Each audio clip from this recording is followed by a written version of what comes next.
start the meeting.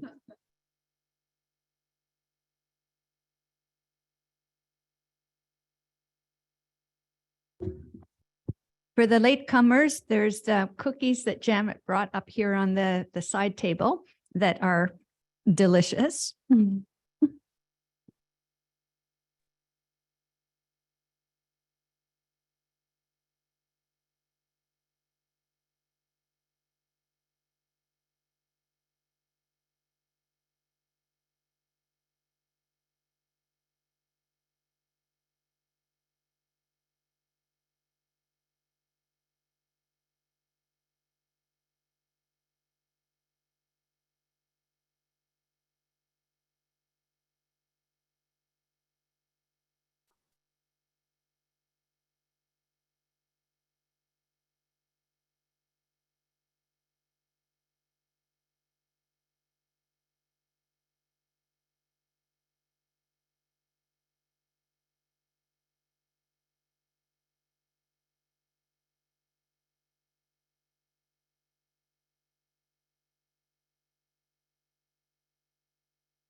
Okay, folks, it's just a little bit after 1 o'clock. We'll get the meeting started. Have you just to take a look at the agenda that was sent out. We'll just get everyone settled in.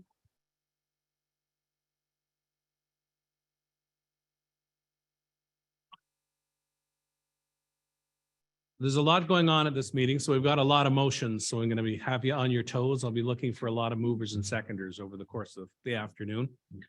Starting off with, I have a motion, resolved that the agenda of the April 17th, 2023 Board of Directors meeting be adopted as presented. Could I have a mover for that, please? Paul Kehoe, seconded by Mary Lou. All in favor? Thank you. Next, we have two sets of minutes to approve. The first is the minutes of the Board of Directors Committee meeting dated March the 13th. Could I have a mover to accept those minutes, please? John Corot, seconded by Helen. All in favor? Thank you very much. And we have the minutes of the Finance and Administration Advisory Committee meetings from November the 21st to receive as well. Could I have a mover to receive those minutes as printed? Janet, sorry, my peripheral ends here. Janet and Taylor. All in favor of accepting those minutes? Thank you very much. Next item on the agenda is a fiduciary responsibility report. We have Charlotte Watson joining us through Zoom. Good afternoon, everyone. Good afternoon. The floor is yours, Charlotte. Great. I did prepare a few slides. I'm wondering if you're able to see those, or should I share my screen? How should we do that? If you want to share your screen, we can't see it at present, so we'll have to stop sharing here. Are you ready to? Yeah. Very good.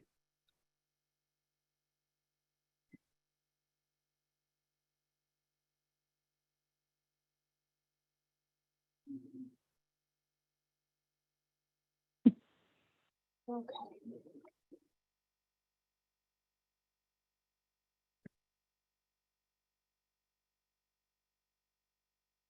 Okay, can you see it now? Yes, we can. Okay, excellent. So good afternoon, everyone. I haven't met several of you, I don't think. My name's Charlotte Watson. I do some of the legal work for the MVCA, and I've been asked to speak to you today briefly on fiduciary duties. As board members, you inherently owe the MVCA a fiduciary duty. So I'm going to go into basically what that means generally, what it means for you, and things to keep an eye on and try to avoid any breaches of fiduciary duty. So starting pretty generally, what is a fiduciary duty? A fiduciary obligation is a relationship in which one party, the fiduciary, meaning you, is responsible for looking out for the best interest of another party, which in this case would be the MVCA. Part of a fiduciary duty is to act honestly, in good faith, and strictly in the best interests of the beneficiary. If there's one takeaway, it's really that a fiduciary must act at all times in the best interest of the fiduciary, in this case, the beneficiary, in this case, the MVCA. Part of this is acting impartially, placing the interests of the MVCA first.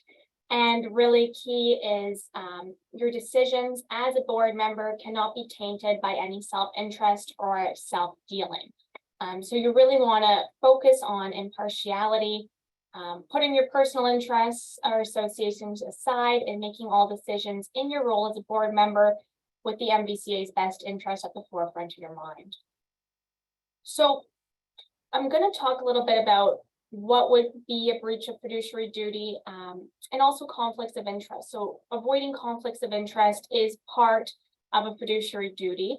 So you do have an obligation to avoid any conflicts of interest with the MVCA. A key part of being a fiduciary is that you cannot take advantage of your position as a fiduciary, so as a board member, for personal gain.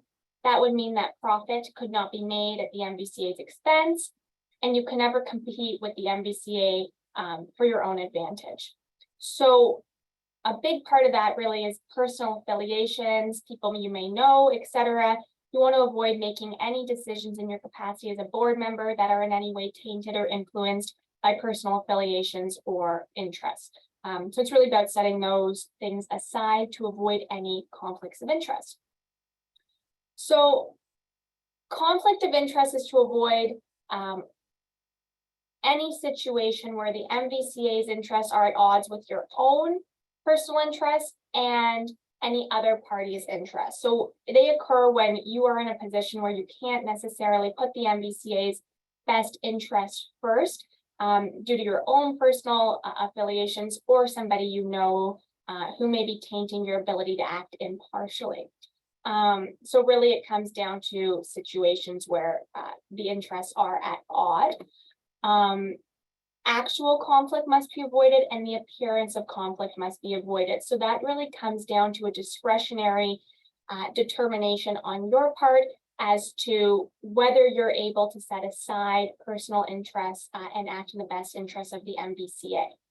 I'm going to move on to how to avoid conflicts of interest, which I think is very important because you may be in a situation where, okay, you're making a decision as a board member and you may have personal affiliation to the decision being made. And what do? You feel you can act impartially, but what's the best way forward? So the best way forward is to address it head on. If you feel that you're in a conflict or there may be an appearance of conflict, it's best to disclose that to the other board members. Even if you feel you can act impartially, you need to share that to avoid any appearance of conflict. If you're ever involved with any transaction or agreement that involves the MVCA's dealing, that also needs to be disclosed to the other board members. During that process where you have disclosed it and maybe a decision hasn't been made with respect to your involvement, you should not be involved in making any decisions on an area that may be the source of a conflict, and you shouldn't go to any meetings where it's discussed until it's determined by the entire board that you're not in conflict. If after you say to your fellow board members, look, I'm concerned, I may be in a conflict here, then the decision time is, can we move forward without a conflict actually being an issue? If it's agreed that you can, then you may resume your involvement with that transaction or agreement without breaching your fiduciary duty.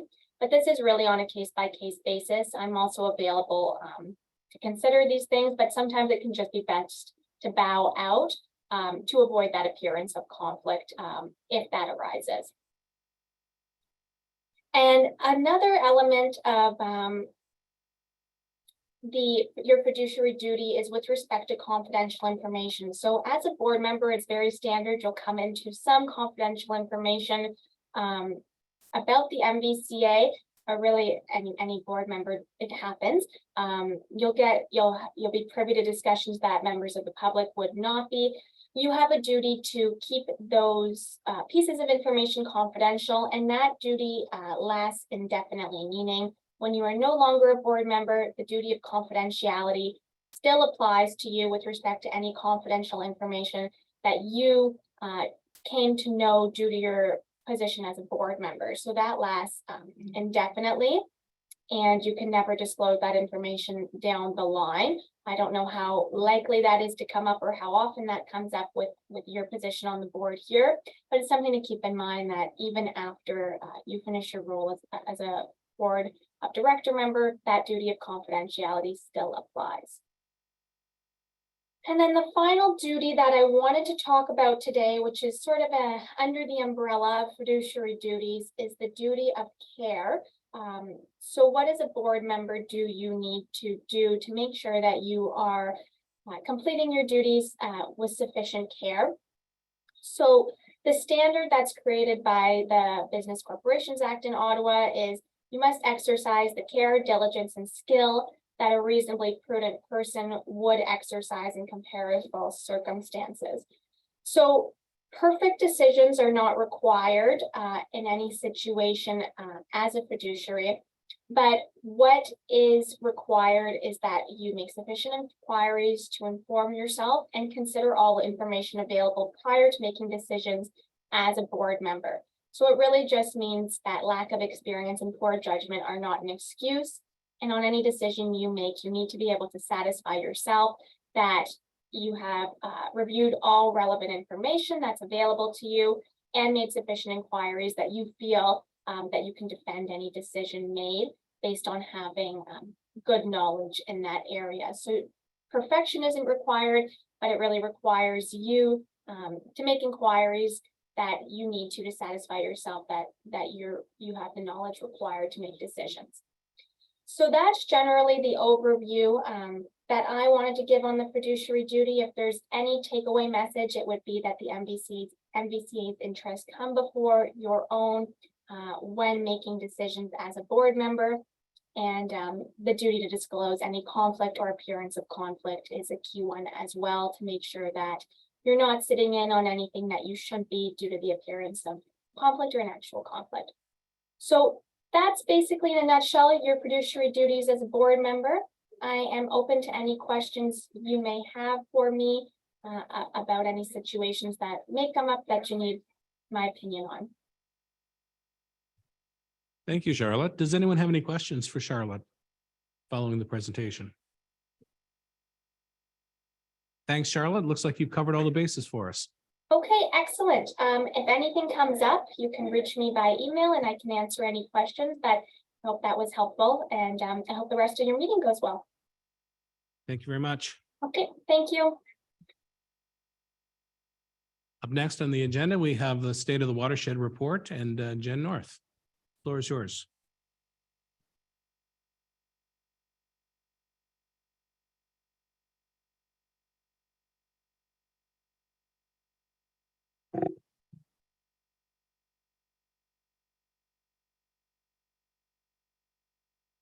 Perfect.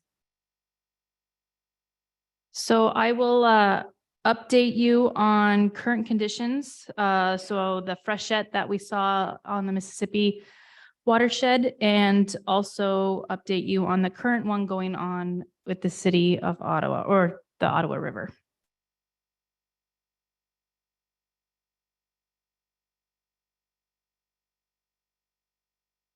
This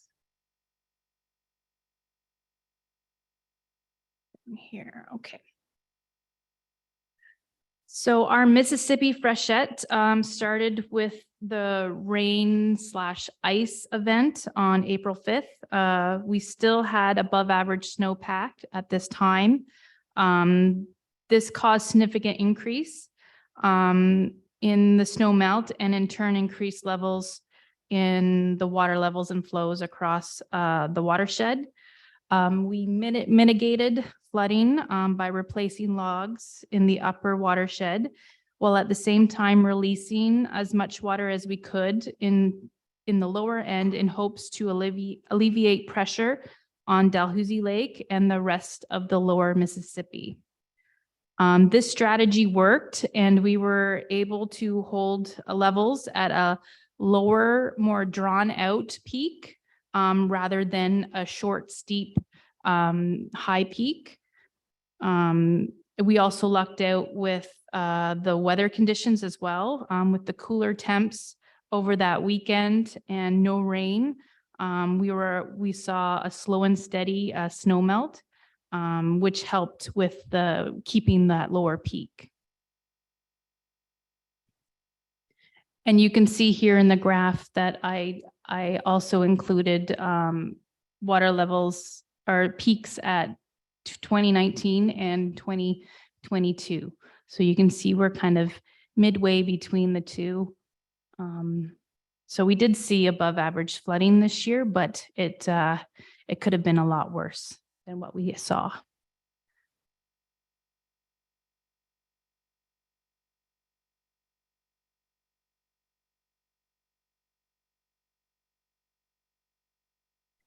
So with the warmer temperatures later last week, it initiated a quicker release of the snowpack that was left in the upper portion of the watershed. So this increased flows and levels a little bit more, slightly more. But now with all the snow gone, we have peaked on Dalhousie and the Clyde River.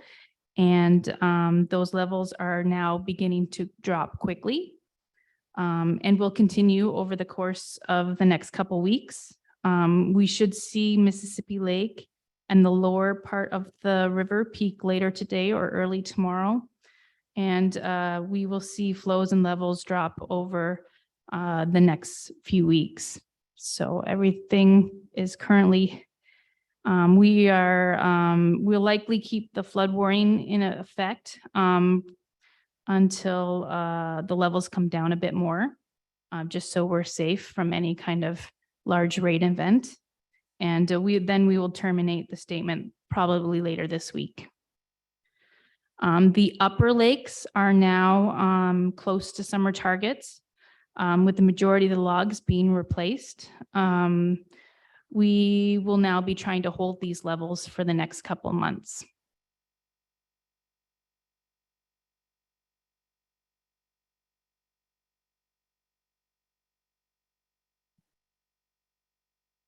Now we turn our attention to the Ottawa River, which is just now ramping up its freshets. The freshet started with a bang when we received those summertime temperatures last week. This caused significant snow melt and increased flows significantly in the lower portion of the watershed.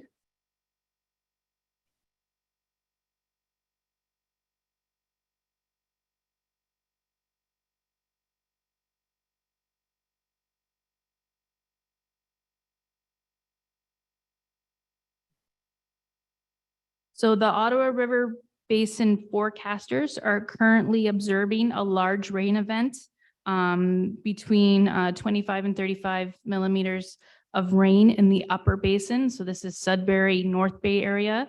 They are getting quite a bit of rain right now. This extra rain on top of the snow melt will significantly deplete the storage capacity in the upper reservoir lakes. And in turn could cause flooding in the lower Ottawa region later this week. Levels are expected to continue to rise, and it is currently predicted that we could see elevations around the 15 to 20-year flood event. Flood-prone areas in our jurisdiction that may be affected include Moorhead Drive near Fitzroy Harbor, Constance Bay, and Armitage Avenue. New flood warning message will be sent out later today. We are just currently waiting on some data from the Ottawa River Regulatory Secretariat, and we'll be updating as more information is given. Any questions?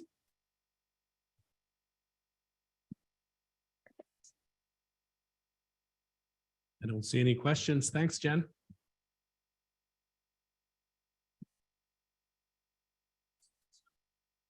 Was it what? Allison?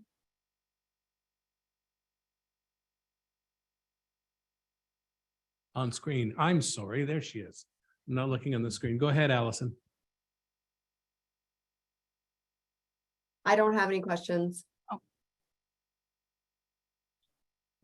Thanks for the prompt to make me remember to look on the screen, though. Okay, thanks for that report, Jen. Next on the agenda, we've got a review of a new tool that's in development here, and I'll give the floor to Daniel. Daniel. Hi there, good afternoon. So I'm here to talk about a digital tool that I created for the engineering staff to aid in flood forecasting and warning. The MVCA collects a wide range of data, including levels, flows, snow, and weather from our own monitoring network, from our partners' stations, and from forecasts. So the staff then follow a daily planning cycle, which we call the DPC, during which they do a daily check of the data. They consider the data to plan dam operations, predict flood and low water status, and to prepare watershed messaging. In the recent past, gauge stations were telephoned and data was handwritten in a logbook. The DPC involved looking at the data as numbers in a table. Retrieving data has since been automated, and I built the DPC web tool to replace the data table. So let's take a look. This is it here. So the page is organized from the top of the watershed, the upper Mississippi, all the way down to Constance Bay and the Ottawa River at the bottom. Each box represents a monitoring station. I'm going to open one full screen. So the latest measurements appear at the top, along with the timestamp for when these measurements were taken. And we also see the rate of change over the past 24 hours. Daily precipitation appears at the top of the chart. And the graph shows the last 7 days to help our staff identify trends. The staff can change this and they can see up to years in the past. The graph is capable of handling any data we'd like to show, including our weekly targets,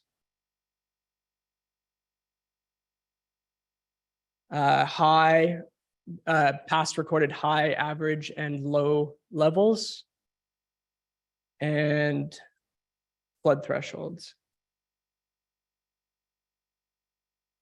Other useful data that appears on the graph include water temperature. This helps us identify windows for fish spawning. And the battery voltage of the station. This helps us identify when we'll need to change the battery in order to decrease downtime.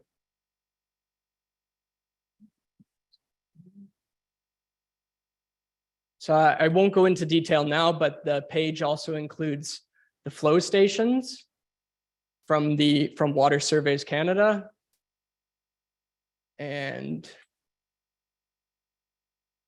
our snow monitoring.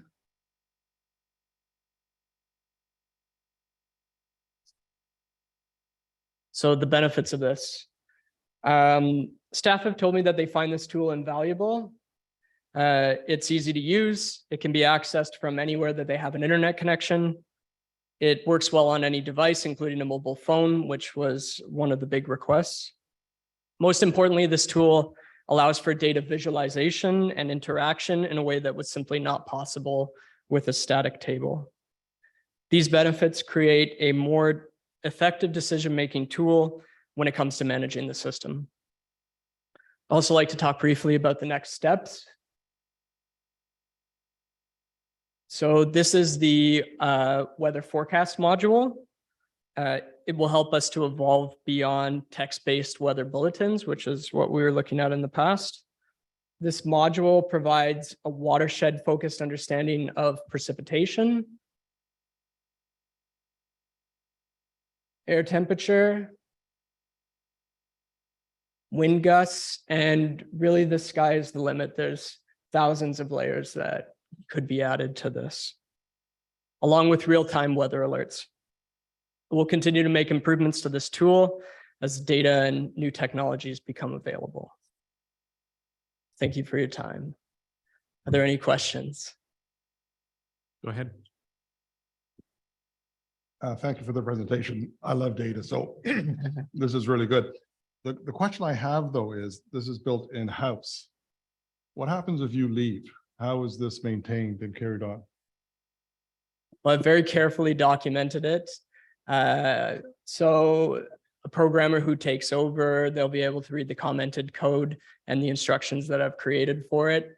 And in another way of looking at that is that it'd be an opportunity for a fresh take on the tool and new possibilities to be added to it, which is really how I came to the project from the static Excel table.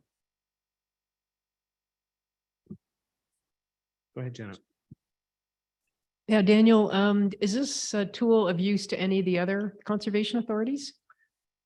Yes, I think it would be. I've seen a similar tool that's been created by Rideau River Conservation Authority, but I would like to present this to the other conservation authorities down the road, at least for their information, but possibly to see if it'd be of use to them.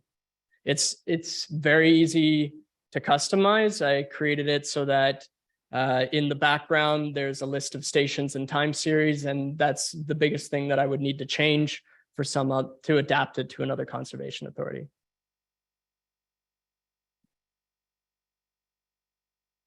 Thanks. Go ahead, John. Thanks, Chair.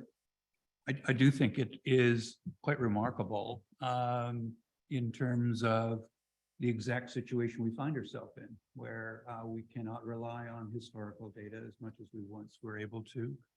And to have this kind of real-time predictive capability is quite remarkable. And I'll come back to the bragging rights that I raised earlier. I'd really encourage MVCA to, and you, Daniel, to really look at publishing the results and promoting this as a tool, not only for ourselves, but others. This is the way of the future. Thank you. Thank you. Thanks, John. Yes, a presentation at Conservation Ontario would be would certainly be in order. Mary Lou, I saw your hand up.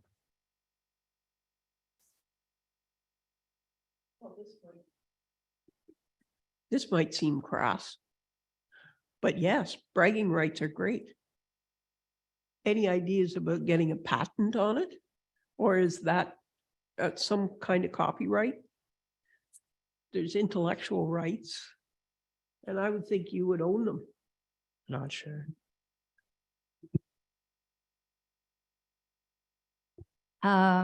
So I don't know if I'd agree with your last statement. I would agree with your first one.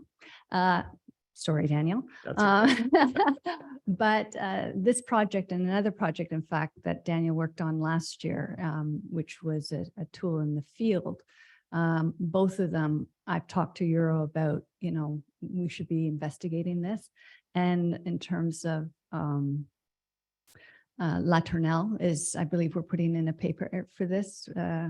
So definitely we want to take those bragging rights and if possible, monetize. The challenge is always to make that happen. And there's always a cost to invest in making sure you get the patent on or the rights on something. So admittedly, it hasn't been the top of our priority list to monetize this. it's mainly to operationalize it, to make it useful for all of us right here. So, but we'll look into that. Any other questions or comments for Daniel? Thanks a lot, Daniel. Thank you.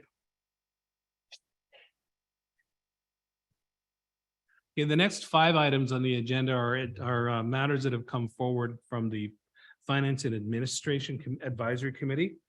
They were dealt with at that committee's last meeting. And we'll start by going through with item number 5, which is an update to the 10-year capital plan. I'll have Sally do her presentation first, and then I'll put the motion on the floor. Okay, so we're just going to, while I start the initial conversation. Yep, wonderful. Thank you. She's got it. Okie doke. So like municipalities, there were many, many years where conservation authorities weren't doing comprehensive asset management planning, capital planning. You guys got ahead of us in that legislatively. You had to come to the table on it earlier than we did. But conservation authorities are now here in the world of asset management planning, long-range capital planning. So the CEA, MVCA, did its first capital plan in 2018, and it was a very straight line, kind of linear projection in terms of the financial analysis that supported it. Subsequently, when I came in 2019, because of all the, I'll say quite frankly, turmoil associated with regulatory changes and a new board and the like, I moved forward with what I called a 3-year interim financial plan. It sort of said, okay, let's map out how we're going to approach this over the next 3 years, and embedded in part of that was an update to the 10-year capital plan. We're that much further down the road now, and we have that much more information. Euro and his team have done dam safety reviews. We've had to pursue some capital projects. The whole market changed, as we all know. Capital projects cost a huge amount more than they did simply even 5 years ago. So this was our comprehensive review of our capital 10-year capital plan. And we really had to step back and look at how the ground has changed beneath us, so to speak, what additional information we know today that we didn't know, and also to map out some next steps and commitments that where are we going to focus our efforts going forward. So you may recall that we did that needs assessment last year, and it was that very colorful table that said, here's all the capital projects, you know, if we had a magic wand that we would do, but we prioritized them, we color coded them. So what you have here in front of your updated 10-year capital plan, by and large, are the reds. There might be some oranges there. There might be the occasional green, but those are because on an opportunistic basis, they seem prudent to do. Sometimes you want to bundle things because it makes sense. So one of the key things that the plan, and I'll go through it a bit, but I just want to give you this bit of background first, is that obviously we need enough money in the pot to afford what we're putting forward here. So one of the key principles that was raised during earlier discussions with the previous board was a combination of when do we want to take out loans? Like, is there a threshold amount? And how much do we want to have in our reserves? Because we need to build reserves. But there's a sensitivity always in having excess money in reserves. So it's a balancing act. So what you have before you here is a recommended plan that sets out a combination of pay as you go. In other words, the levy you pay today is going to pay for the project this current year. Some where we're putting money aside into reserves to pay in future, as well as some money that's going to help pay for future loans. Because we know, for example, Kashwakamak Dam, when it comes to fruition in a couple of years from now, we just embarked upon this with the environmental assessment. We have some time before we actually do the capital works, but we're starting to sock money into the capital reserves because we're going to have to A, take out a loan for that, but B, make those loan payments going forward. So if I can have the mouse. Do we know where the mouse went to? Is it still? Oh, it's on your computer. Okay.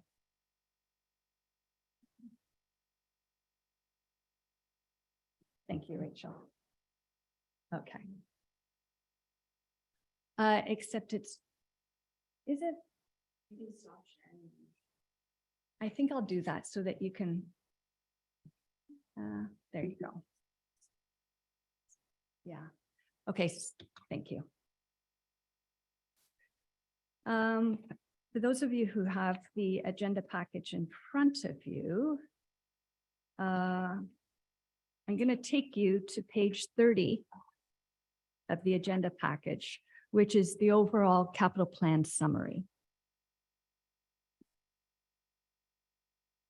Yeah. Okey doke.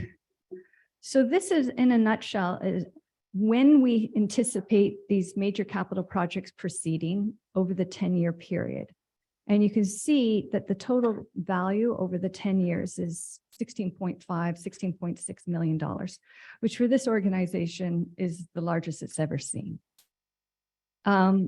This table has built into it the inflation. We made fundamental assumptions regarding the inflation rate. It also makes key assumptions regarding the capital levy your municipalities are going to pay. And that's what was on page 1 of the report. That table you see on page 1 is reflected in here. So I know that there are sensitivities about, increases. And so these increases show, for 2021, 2.5. But what this is proposing, for example, and going forward, is that starting in 2024, we would add an additional 2%. So instead of being in 2024, 5.5, it would actually be 7.5. And I'm just wanting everybody to be very clear about this, because those sorts of numbers start to get people anxious. And I recognize that.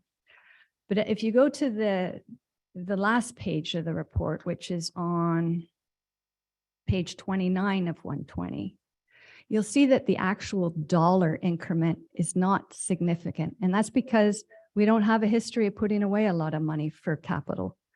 It's not been a huge line item. So even if you put a large percentage against it, because the base value is so small, it's not in real dollar terms, a huge amount. So what this table 4 shows you on page 29 is that, for example, over the full 4 years, if we were to implement this approach in Addington Highlands, it would be an additional $236 in totality, the sum of 4 years increment. So I guess what I'm trying to communicate here is that we can afford this capital program.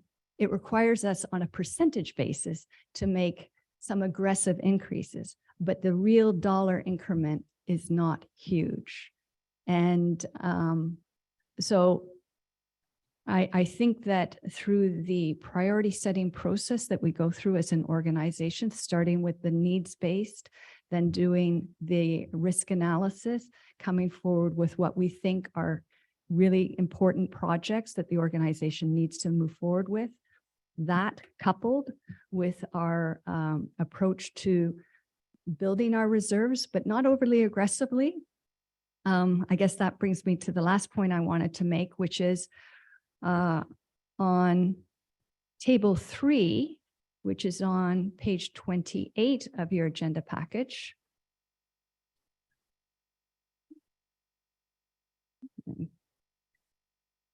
You'll see that the previous board had also approved a policy around what kind of balances we want to achieve in our reserves. Even by increasing the capital levy by an additional 2% from what you saw on table 1, none except for, so we achieve it on our operating reserve. We could achieve it on our conservation areas and information technology. But all the big ticket items, quite frankly, are well below what the board had previously identified as targets. So our reserve, for instance, for our water control structures would be just over 50% of where our targeted balance should be. And that balance is based upon our predicted spending within the next 5-year period. So it's very much tied to us being able to afford what's planned. It is not hypothetical spending based upon life cycle replacement. It's based upon, this is the capital plan we have in front of us. Do we have enough money in the bank today to afford that program. So I feel very comfortable recommending the increases to the capital levies going forward that support this capital program. I feel very comfortable with the capital program itself, that it is prudent. It is not overly ambitious, but it takes a reasoned, measured, risk-based approach to how this organization tackles the capital needs that it faces. And I'm happy to sort of go through on here, now that I have it up on the screen, some of the highlights. Oh, it's so tiny.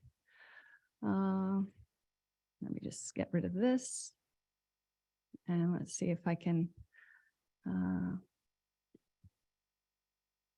And I make it bigger. Okay. I'm going to have to go off of here. And I hope those at home, so to speak, are able to follow along with their own agenda packages. Maybe does it make help for people if I stop sharing? I'm thinking for those back home. Yeah, I don't think it's going to work, but thanks, Rachel.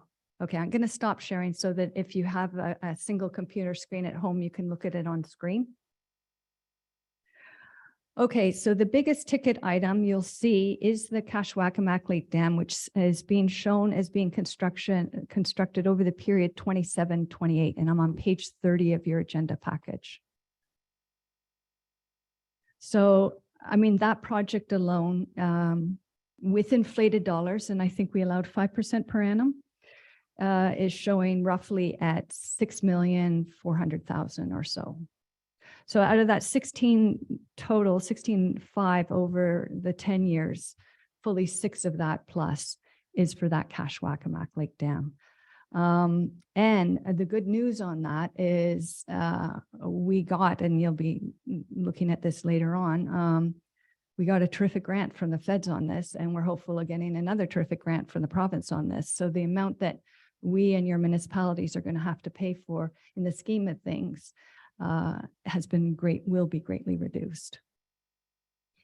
Other key things are the Carleton Place Dam, that's actually this year. So I'll just, touch on a couple of the ones this year, but we're doing some work safety related at the Carleton Place Dam this year, and that's over $250,000.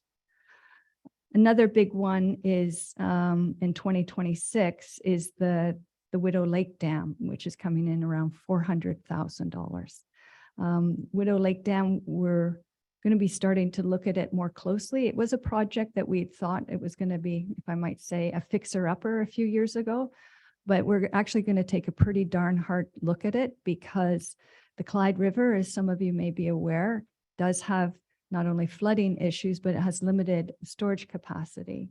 So it's a site that we want to look at. It's a system we want to look at. And the fact that we're this year and into next going to be doing floodplain mapping for the whole lower Clyde will put us in a much better position come 25, 26 to look at what on a system basis makes sense for that subwatershed. Some other things I wanted to draw your attention to is on the vehicles front, we're trying to be responsible, I would say. So we are looking at some point to move to EV, as most organizations are. And so you will see a bump in 2027, and that's when we're actually putting the infrastructure in on this site here to allow us to move more of our fleet. So we have one EV vehicle today. The vehicle we bought a couple of months ago is full gas, but we see that as we need to replace more of our fleet, we will be moving to EV. So for a period of time, we'll be able to make do with the one charging station we have here, but at some point we're going to have to invest in a second unit. And then I think that's it in terms of what I wanted to highlight to you. I'm happy to answer, for staff to answer any questions you have on other line items in this summary. And of course, all of these are broken out in more details in the subsequent pages of the report. Clark and then Stephen.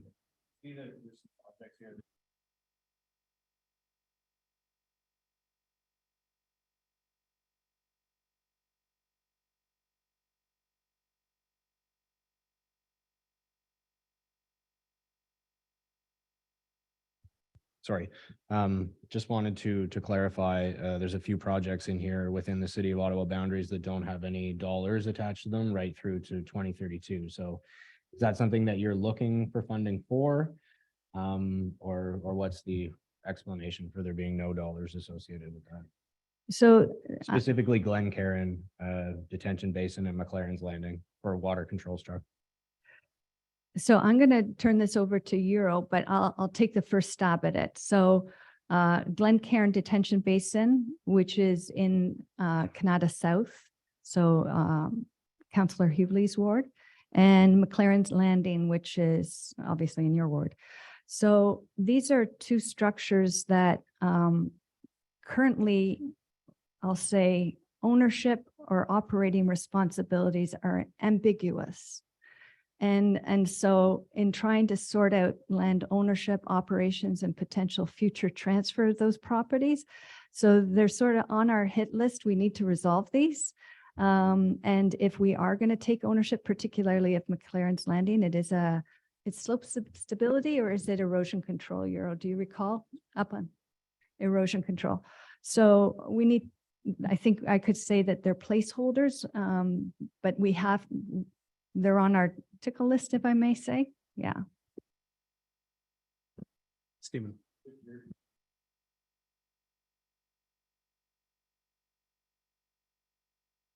Kind of in a sense, an emergency organization. Power goes out. Do we have generators here to charge our EV charging stations? And the other thing I worry about, some of them I'm hearing now only get 100 kilometers in cold weather, et cetera, without a charge. And we go way up to the other end. I'll guarantee you there's not going to be charging stations up there for a while. So I wouldn't be anxious to buy all electric vehicles, at least for a while, So we concur.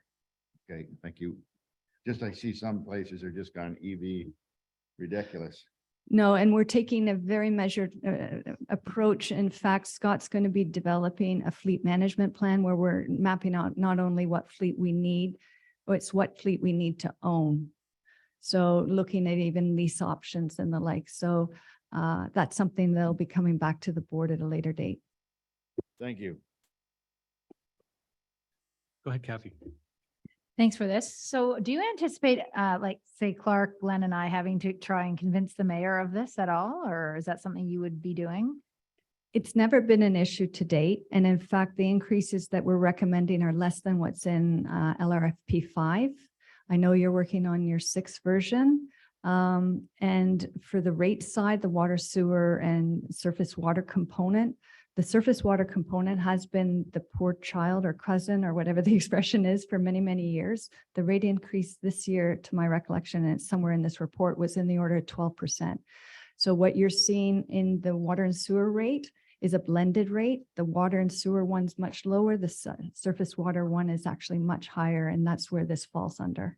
Okay, because I was just thinking if there was ever a need to do that, you just simply have to explain the impact of us not doing this, and not making these capital investments, which I don't think would be very hard.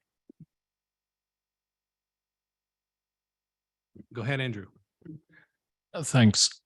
This is a bit broader than just the immediate capital plan, but can you explain a little bit how the conservation authorities deal with borrowing? And also, if you are building up reserves in these inflationary times, how much do we realize on having those funds available? Are we actually keeping pace with inflation with our reserves, or are we losing money every time we put money in?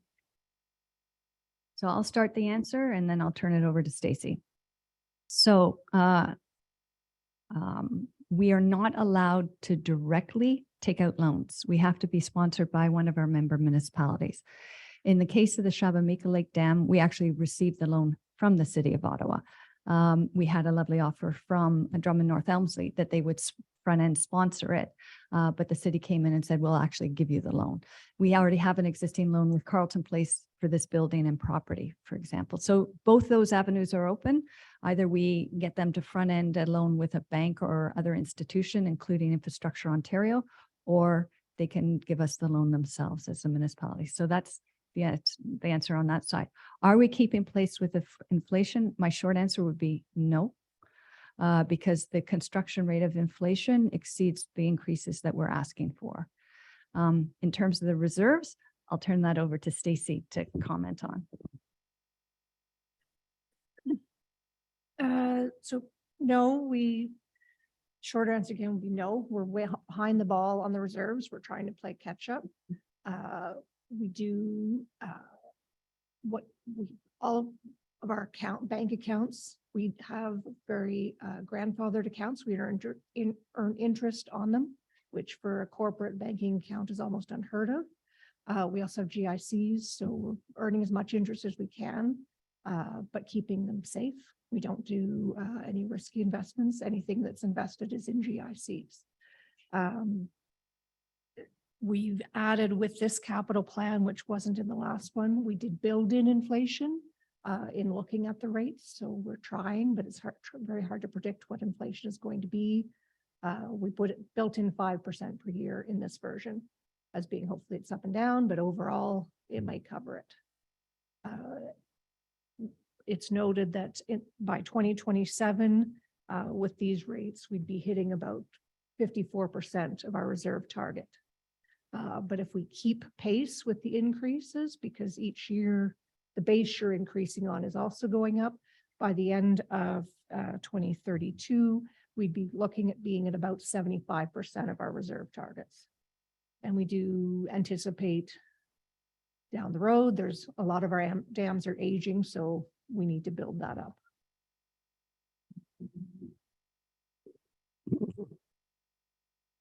There is one more thing I just wanted to highlight to people before I forgot, and that is that on here, put on my glasses so I can see where, for our headquarters, just looking at that here.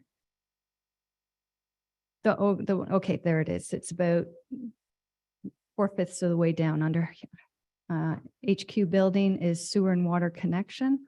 And you'll see for this year, we have 357,500. So in discussions with the town of Carleton Place, you may observe out the window there, there's a subdivision being built. They have brought water and sewer to the property line. They want to be paid for a portion of that cost. That cost, yet to be determined, is not included in that 357,500. So I'm just letting you know, at some point this year, I will probably be making you aware of and asking for your approval of an extra to that particular project to cover a part of the cost to bring that water and sewer line to this property. So just to clarify, that 357, it's just the connection to the property line right now? So this is a long-standing item, estimate, I should say, in terms of, actually, I'll stop there for a second. The people who negotiated it, both on the town side and the Conservation Authority side, no longer work at either of these organizations. There was an understanding that this cost did include that connection. That is now in dispute.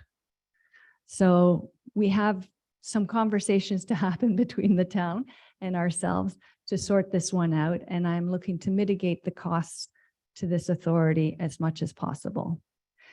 The issue is we have an agreement with the town. The town does not have, to my understanding, an agreement with the builder. So there's room for discussions, and I can't really say much more than that. Yes. So we're on well and septic now. Is there a problem? Yes, the issue is the agreement we have with the town dated 2012 actually obligates us to connect to water and sewer within 10 years. And it is now 2023 and it's at the property line. So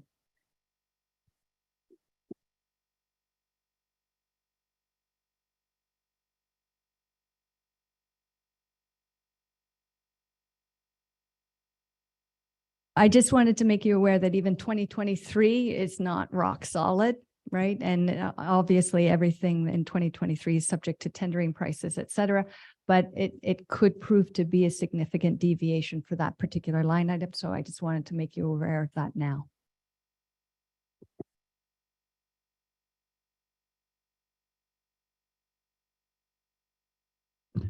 Any other questions regarding Sally's report before we go to the motion? Seeing none, I've got a motion that's recommended from the Finance and Admin Committee. Resolved that the Board of Directors approve the 10-year capital plan update and schedule of capital levy increases. Moved by Janet Mason, seconded by Paul Kehoe. Any further comments or questions? All in favor of the motion? That is carried. Thank you, folks. Next, item number 6 is the tangible capital asset policy amendment. And I'll have Stacy make her presentation on that. We're going to the motion.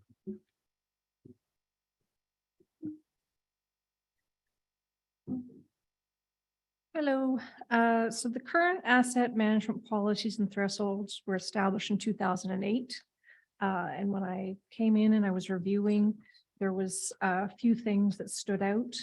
One being that the current schedule includes a category called roads and bridges. And this is amortized over 40 years.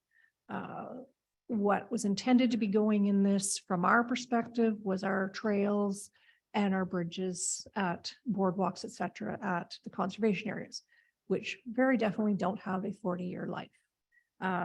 This is a category from the Public Sector Accounting Handbook that typically would be used for your main roads and bridges that do have a 40-year life. So I was looking to replace that. That was what started this process. The recommendation is to use the category land improvements. In our current plan, that's lumped with land. Land does not get amortized. Land improvements can. So my recommendation is changing and having a land improvements category that would allow us to properly amortize the trails and the bridges that we have at our conservation areas. Dams were also not clearly defined and limited in scope. We have various different types of structures that may have different useful lives. So I did a fair amount of research, and there's a table attached that outlines the changes. The key changes are really in items 2, 3, and 4 of our current policy, and replacing it with the chart that is attached that brings in the land improvements. And there's different range items on that. So items could be anywhere 10 to 30 years, depending on what the item that we're putting in place is. And as it's purchased, we would say determine what the useful life is at that time and set that up on the amortization. On dams, currently it was all were a straight 40-year. We're suggesting that it be a range of between 20 and 50, and the useful life be determined at the time of construction based on the type. And that would be as recommended by the Director of Engineering and approved by the General Manager. So some of our structures are wood, some are concrete. So really would depend on what the structure is and the type. So it's just a more comprehensive list. We had a very simple list, so it's bringing it up to date and more relevant to what our business is. Thanks, Stacy. Are there any questions? We'll go forward to the motion. The recommended motion is resolved that the Board of Directors approve amendment of Appendix 6, accounting for tangible capital assets of the MVCA's administrative bylaw as set out in this report. Moved by Janet Mason. Can I have a seconder, please? Bev Holmes. All in favor of the motion? Motion is carried. Next, we have the City of Ottawa floodplain mapping contract and attached report with presentation from Mike, Sally, and Euro. So this is a good news item. Every 5 years for the past 10, almost 12 years now, we've entered into an agreement with the City of Ottawa. And it's very cost effective for this organization. The city provides us up to 50% funding to do targeted mapping in their region. This year, we're doing the CARP. but we've done other sub-watersheds. And what that helps to do is, mitigate the costs of those same staff to provide services to the rest of the watershed as well. So it's a win-win agreement between ourselves and the city. And just due to the duration of the capital, the project and the value of it, it's coming here for your approval. So Bureau can absolutely answer any questions you have about the specifics of the project, but it just needs the board's approval as a contract between ourselves and the city of Ottawa. Thanks, Sally. Any questions for Sally or Euro? Good. We have a motion resolved that the Board of Directors approve execution of a 5-year floodplain mapping agreement with the city of Ottawa. Moved by Janet Mason, seconded by Paul Kehoe. All in favor? Motion is carried. Next, item number 8, sale of the KMP Trail. We have a report. Order. Sale of the KMP Trail. We have a report from Scott and from Sally. Go ahead, Scott.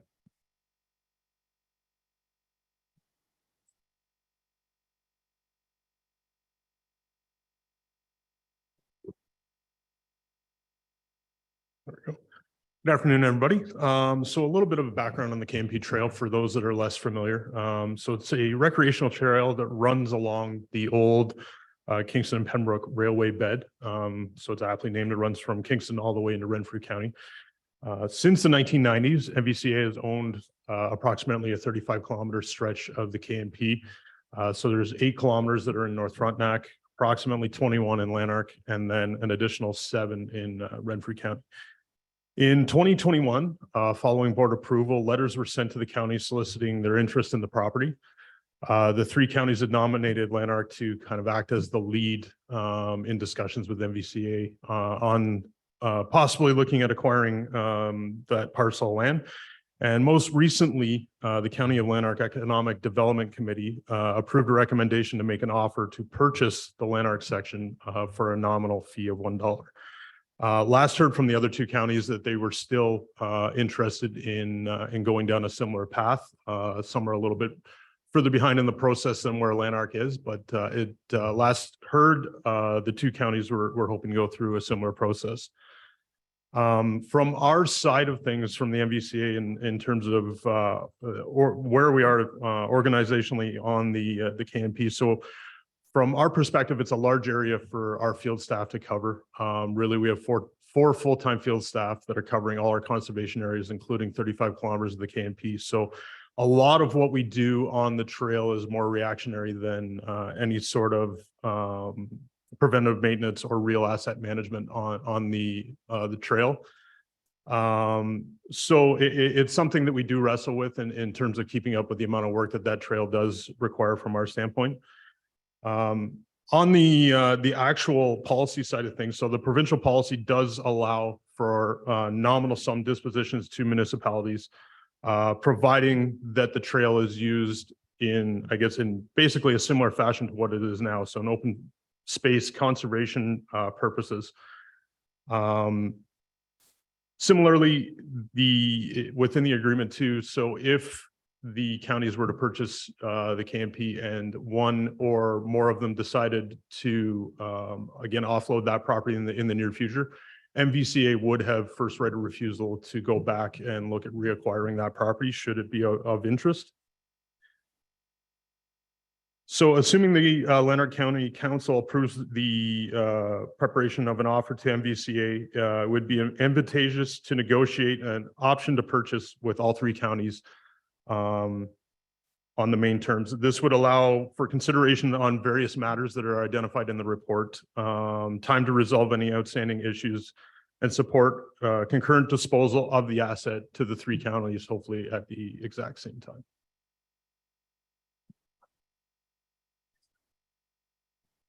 Thanks, Scott. Any questions for Scott? Sally on this? Go ahead, Stephen. If I may, I kind of thought the county already owned the trail. They spent thousands, if not millions of dollars graveling and making the trail. Am I talking about the trail from Smiths Falls to Renfrew? Different trail. Yeah, so it depends on which part. So MVCA owns from Snow Road to Berryville, essentially a part of that trail. So that's not that part of that trail. Yeah. Gotcha. Okay, the other question I had, you're gonna sell it to them for $1 with the option to buy it back. Can it be put in that same option that you have the option to buy it back if they decide to get rid of it for $1?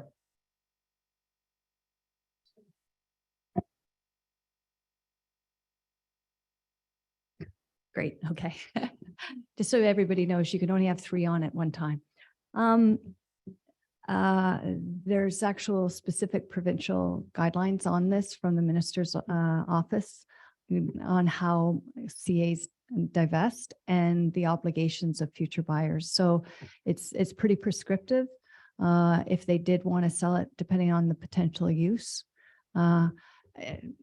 So I could see potentially, depending on when you think high speed will come to Ontario, high speed rail, I could see where potentially down the road, a section of what we're going to sell may at some decade become part of a high speed rail.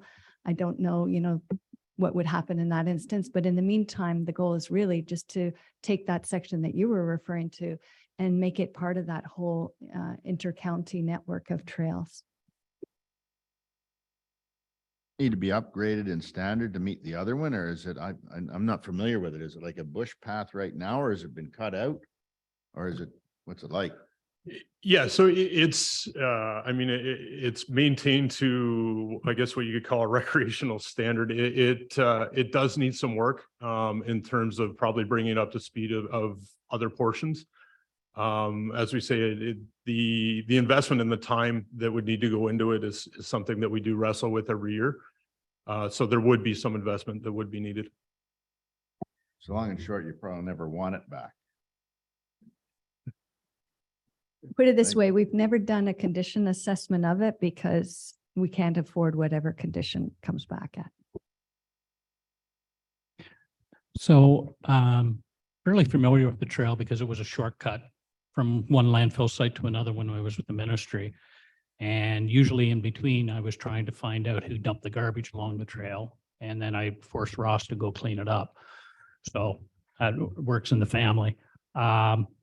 It's not something that the Conservation Authority should have and put it over to the county because it is just a bill of expense waiting for, because there are a lot of people that were using it for dumping and everything else.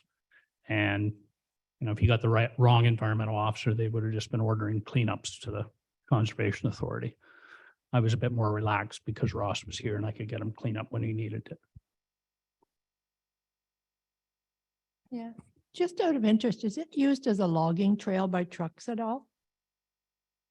So we'd be getting rid of that liability too. Yeah, it is. It's actually, I'm dealing with a request to use it, a temporary use agreement for a section of it now. So yes, it is still used for logging. Thanks. Are there any other questions? Move on to the motion. Resolved that the Board of Directors, 1, reconfirm authorization to sell the KMP Trail to the counties of Lanark, Renfrew, and Frontenac for a nominal sum, and direct staff to seek coordinated disposal of the asset to the 3 counties and propose terms and conditions if there are cost implications to MVCA in excess of $5,000 and fulfill mandatory notification requirements. That's moved by Janet Mason, seconded by Helen Yench. All in favor of the motion? That is carried.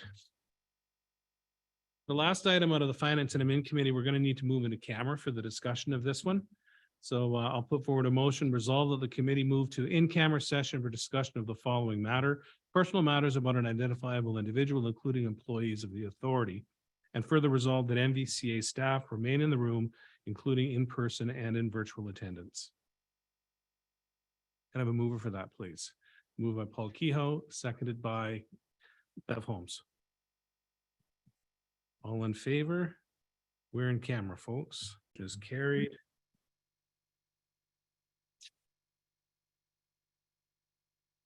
Okay, for anybody that was watching, we're back. We entertained our discussions in camera, and now we're going to move to the main motion that was discussed. The motion is resolved that the Board of Directors approve amendment of section 8.2.1 long-term disability of the employment manual is set out in this report. I have a mover, Janet Mason, seconded by Bev Holmes. All in favor, please indicate. That is carried.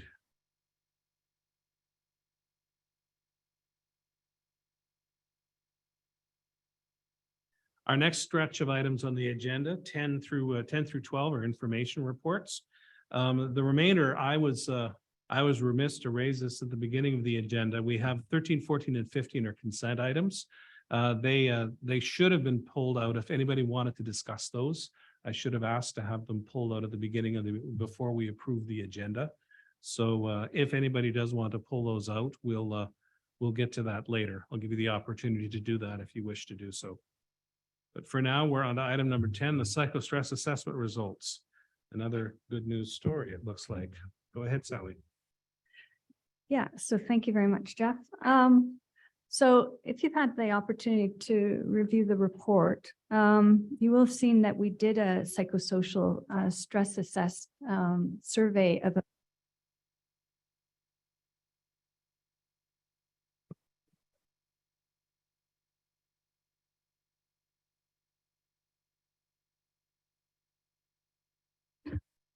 there we go. Maybe it's battery was getting low. Okie doke. So 2021, I'd say 2019 to 2021 were pretty tough years for this organization. And, you know, there were pretty serious morale issues at play.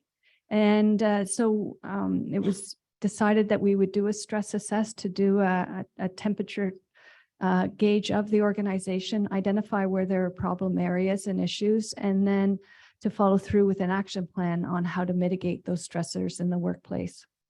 And so over the past year and a half, we have been implementing various measures. And so it was time, there was a commitment made that this spring we'd go back and do another stress assess survey to see what change, if any, there had been in the climate of the organization and, you know, stress levels, workplace health and the like. So what you have in front of you are some highlights for that report. And I should share with you that I mentioned in the report, if any of you want the detailed results of the stress assess survey, it's quite a lengthy document. I would say it's not the most user-friendly document to navigate because it's prepared by a statistician. But if you're interested in it, it is informative and interesting, but it takes some dedicated, quiet time to understand is how I would describe it. But I've pulled from there some key things to demonstrate how, thankfully, some areas we've improved significantly, but it also showed that there's still more work to be done. So as you'll see in figures 1 and 2, you know, we were really facing huge resource issues after, well, frankly, starting the 2017 flood on the Ottawa River, we were inundated with applications. And then we were just coming off of that when we were hit again in the 2019, which affected us not only on the Ottawa River, but also the Mississippi River watershed. And that combined with the housing boom, we just didn't have enough resources in the building. And there was a lot of stress in the workplace. So we put in place, the previous board approved a workforce plan, and we actually got the additional resources. And I think what you're seeing here, in fact, is that people feel that workloads today are much better than they were previously. That, you know, and that the timelines that they're facing, they feel more comfortable and able to manage. The second piece is it a psychologically safe workplace? And you can see that we've improved significantly from just 25% thinking, you know, that it's you know, fair, good, healthy, supportive, is 57%. It was just only 25% with another 20% sort of neutral on the issue. So I would say, you know, fully 75% are, I'll use the word in my, this is my terminology, comfortable with the psychological state of the building, the work environment. It was not that way 2 years ago. Skipping over to figure 3 in the report on page 90. This is interesting because it compares us to a national average. So the company or the organization that did this, it was done at third-party arm's length. I had limited to no involvement. It was managed through our Health and Safety Committee, but they do work across Canada. And so what you're seeing in figures 3 and 4 are comparative of how we compare to other organizations in Canada. So when it comes to, employee engagement and whether they feel engaged with the organization, and that's a composite rating, just so you know. So there's several questions that then combined tell you whether you have an engaged workforce, that pretty much we're on par with the rest of other Canadian employers, with a percentage saying we're higher, a percentage saying we're lower. What we were strongly encouraged, though, was to not think of being average to being good. So the message that I would say the consultant went to lengths to communicate to us is that the Canadian average includes some of the worst workplaces to work in Canada, especially during COVID. So it includes first responders, it includes hospital and healthcare workers and the like.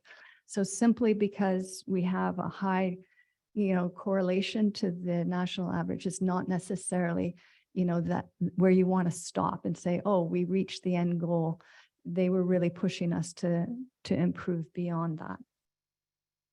And then lastly, in terms of symptoms of stress, so this is a component of the survey that asks people about their sleeping, their eating, their weight, their personal, self feeling of health or lack thereof. And again, we're within, the Canadian average. And just so you know, this vertical kind of axis that you see down the middle of 4, that invisible line running north-south in that graph is the Canadian average. If it's yellow on either side, it just means that it's, a little bit above or a little bit below that average. If it's the orange, then it says, it's less than 5%. And therefore, there's a meaningful difference, but it's not huge.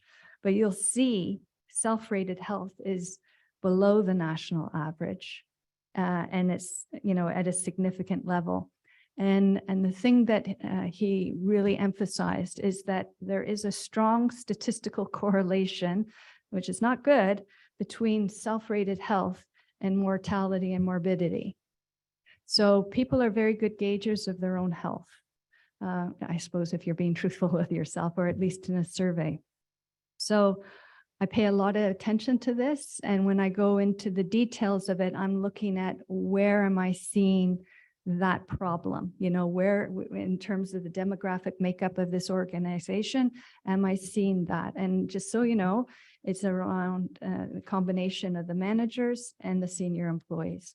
So the senior employees in this organization and the management team are taking a lot of that burden that, we've been able to get more staff and manage that, but there is still an issue around the managers and the senior employees of this organization feeling the stress of the workplace. So, it's not an extreme result, but it is definitely something that I have to pay attention to and be working on. And so the next step in this is for the Joint Health and Safety Committee with the management team to take a hard look at these results, go back and look at the action plan that we developed last year, see what progress we've made against that action plan, maybe add some new or change the priorities. Maybe we're not focusing on the right areas to yield the kind of improvements that we want to see. And then my plan would be to come back to you with a revised action plan. And there may be a financial ask associated with that. There may not be, but I will be reporting back to the board on what the next steps are to try to continue on this path of improvement. Thank you, Sally. Anyone have any questions about that? Andrew? Thanks, Sally. It's interesting, very interesting results. Is there any objective information as well that you can relate some of this to, particularly on the health side? Do you have a feel for what the sick leave rates are with the authority, or absenteeism or other indicators that might tend to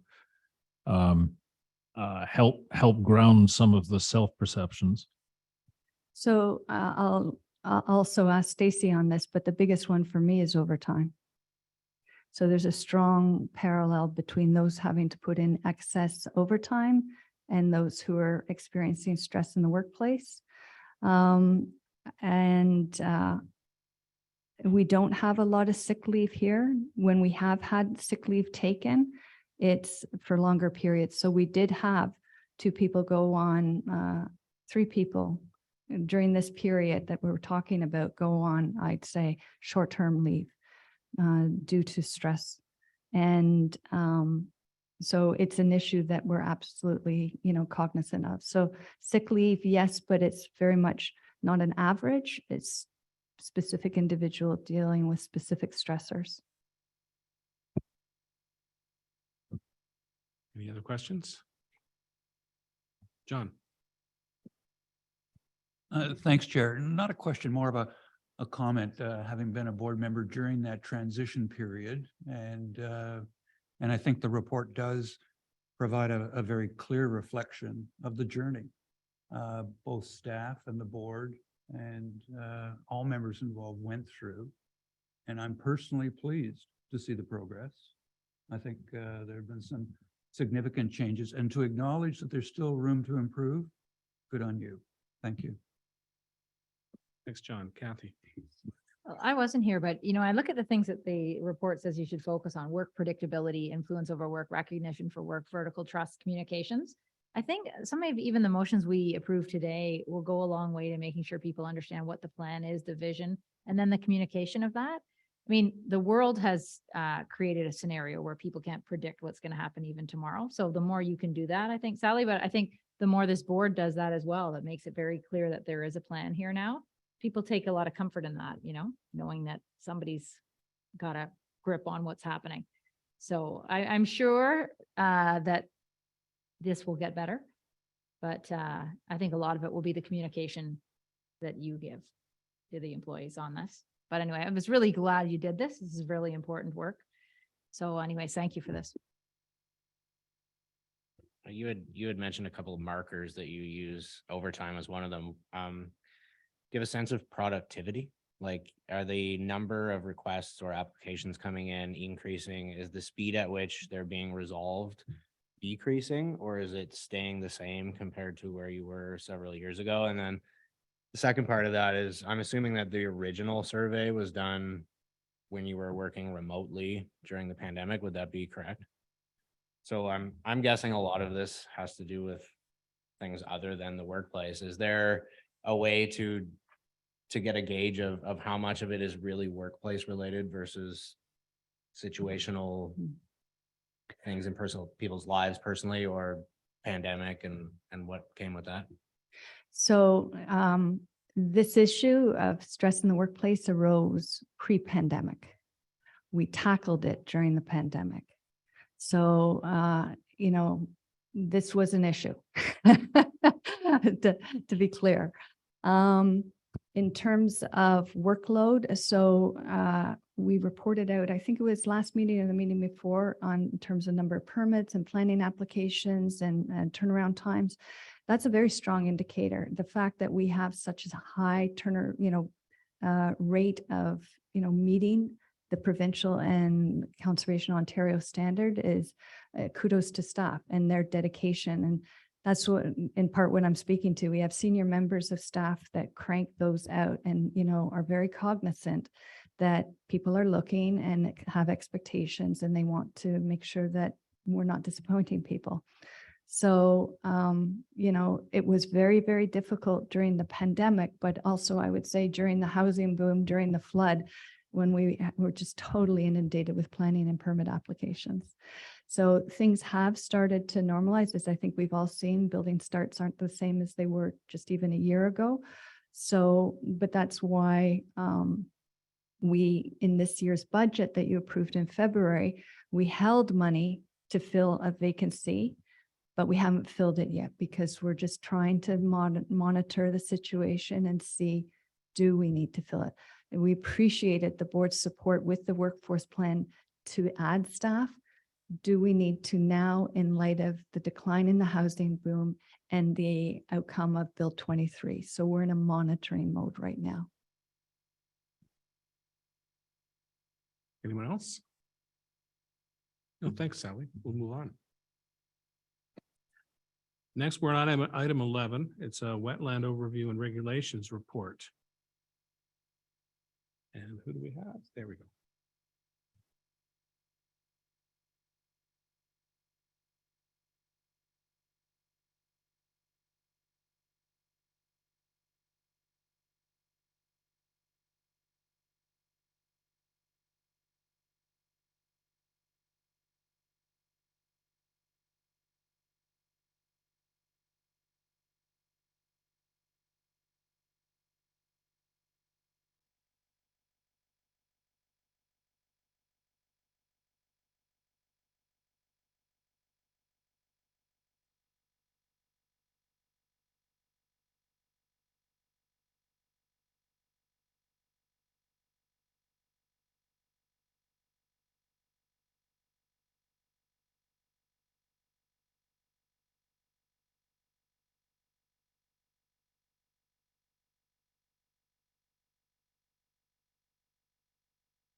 And Kelly, if you want to minimize over to your right, the one that shows us, you can pull it off screen.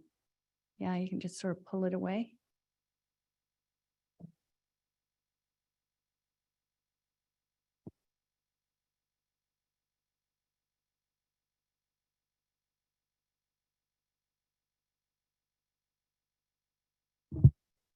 Kelly, if you want to go to the very top.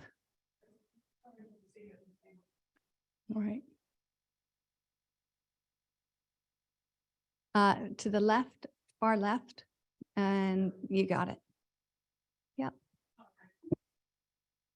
Hello, everyone. Thank you for being here and sitting through this. Most of you probably met me during the board tour. I was hanging out in the lab with the bugs and all the fun equipment. So not only do I coordinate our monitoring program, I am also a biologist, specialized in fisheries, but I've learned a lot about wetlands and other ecosystems and how they all work together. And so I work in the planning department assisting with planning and regs in regards to wetlands. So Sally has asked me to give you guys an overview on just wetlands in Ontario, what they mean, and then Matt will talk about Bill 23 and our reg and whatnot.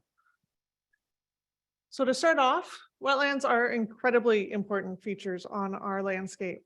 They create a transition zone between water and terrestrial, and where you have transition zones, you have an abundance of habitat options and combinations.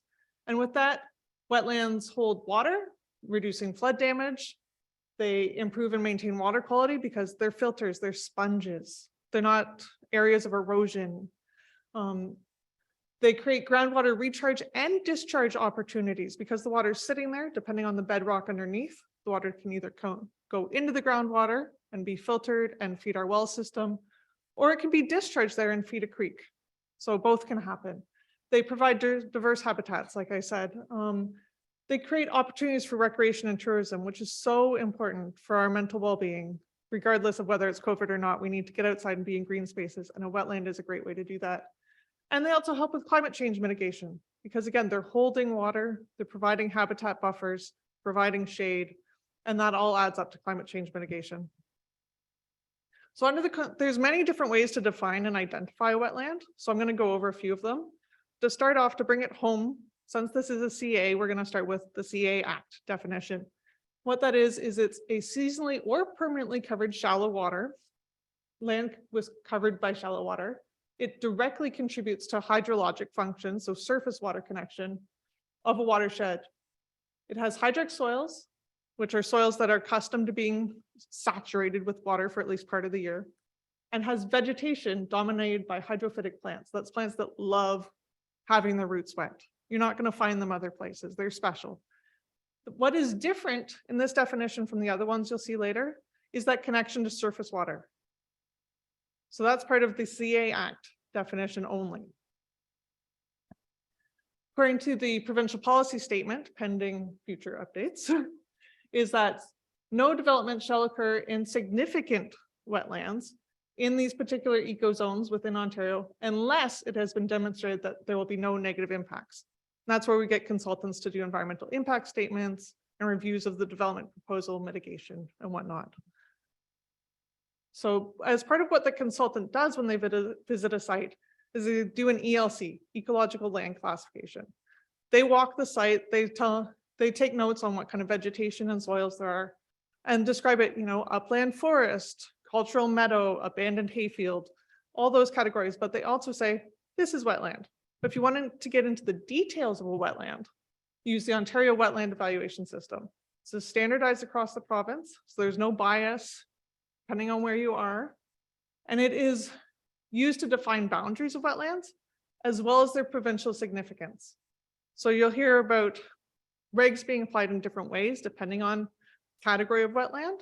So that's where this comes in. OWES is used to score the wetland to determine its significance. What it uses are these 4 categories of biological. What kind of habitat is it hosting? Social.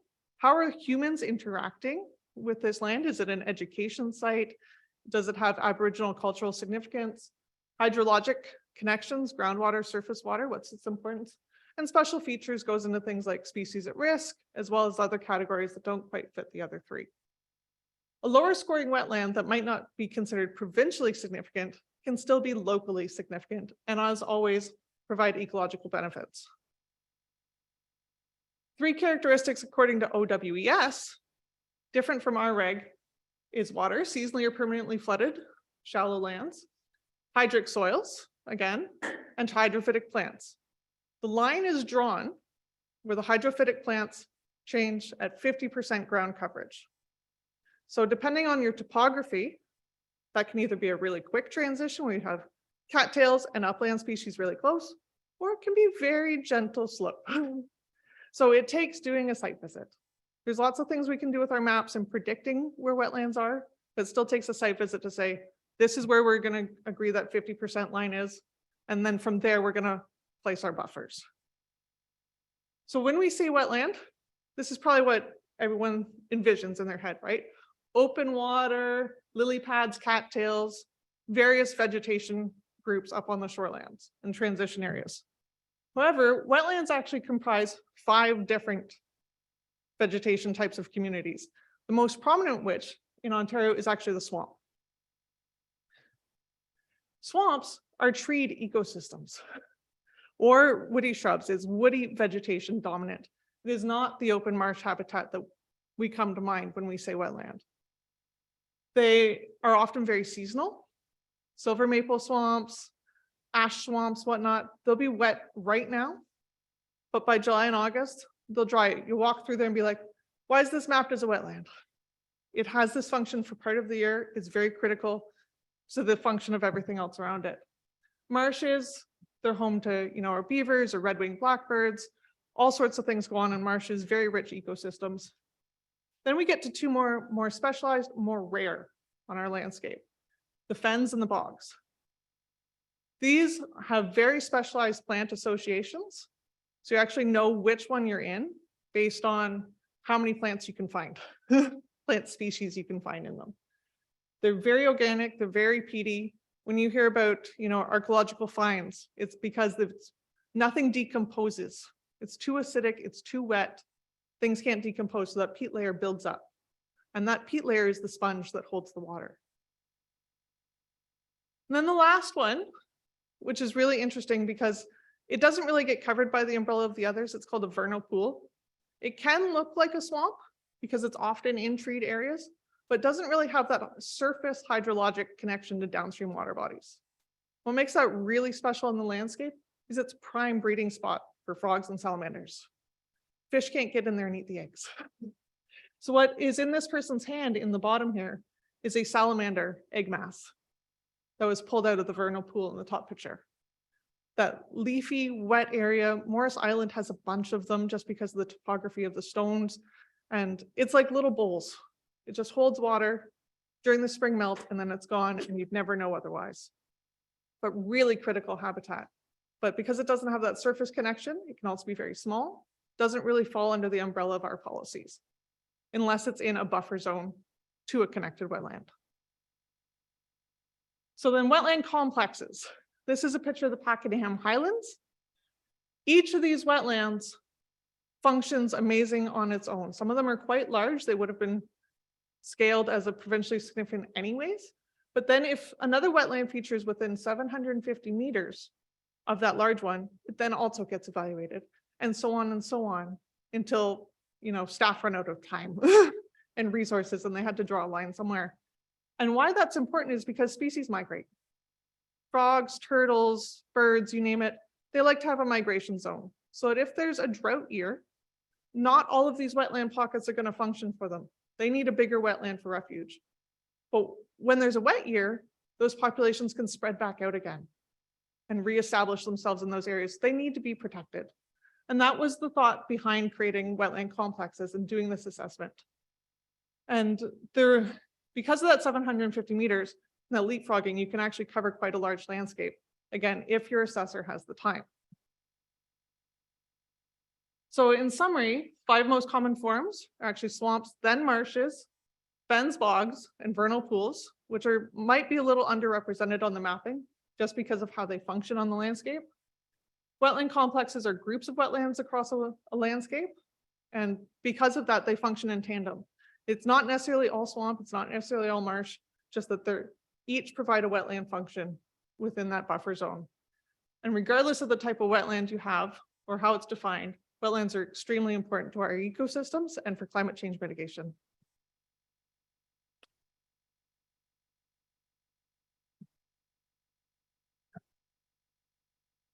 Thanks, Kelly. We'll have questions at the end, so. Okay, very good. Yeah, I can't even see that from there. Okay, for the next few minutes, I'll just briefly talk about the history of regulations and MVCA with wetlands, some changes with provincially significant wetlands, some examples of administration and enforcement of wetlands, and changes with Bill 23.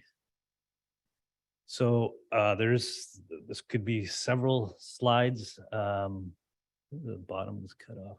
I don't know how we. There we go. In 2006, the province passed legislation essentially called the generic regulation, which allowed all conservation authorities to regulate wetlands. And to make a long story short, only certain conservation authorities chose to use the regulation to regulate all wetlands. The CAs in the east made a decision to only regulate provincially significant wetlands. That was based on staff time, resources available. But the intention was always to regulate all wetlands. So this was debated. Board members back in MVCA board members back in 2012 brought some of these issues to the board, and there was a lot of discussion and public consultation. And in 2017, October 2017, the board passed a resolution and policies where we regulate all wetlands. And they had to, as Kelly described, they have to have a surface connection. That we also implemented a size of 0.5 hectares, which is from ELC. So this was all based on some science that existed. And the ones that were not PSWs, we regulated within 30 meters of the wetland. And all of that is in the act. One thing that the board did choose at the time was not to sterilize lots of record. So if you had an existing lot of record, you've gone through the Planning Act, that lot would not be sterilized. So we have policies which allow the development, but with the least amount of impact, and you would require an environmental impact study. And so staff have had some challenges implementing that policy over the years.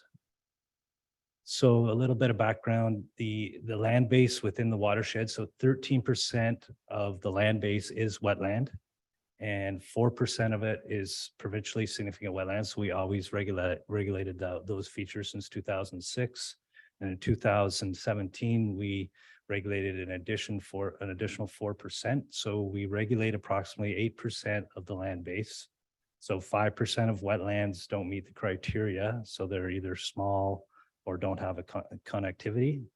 And it's close to the target that Environment Canada recommends, which 8% of wetlands should be protected within a watershed because of all the good things that Kelly mentioned, all the things that wetlands provide on the landscape. So there is some changes to the evaluation process, which are pretty significant. The complexing issue. So evaluators could go in and evaluate at one of these small complexes and have it removed from the larger extent and the larger entity of the PSW. When a new wetland will potentially would be evaluated for provincial significance, they wouldn't include the small complexes. There aren't a lot of wetlands that are being evaluated right now. You will get the odd one. I think the last one that I personally was involved with was in the city, actually was the Kizil wetland. Yeah, there is no score for rare and endangered and threatened species, which usually is a significant score. So removing that will make it much more difficult for a wetland to score provincially significant.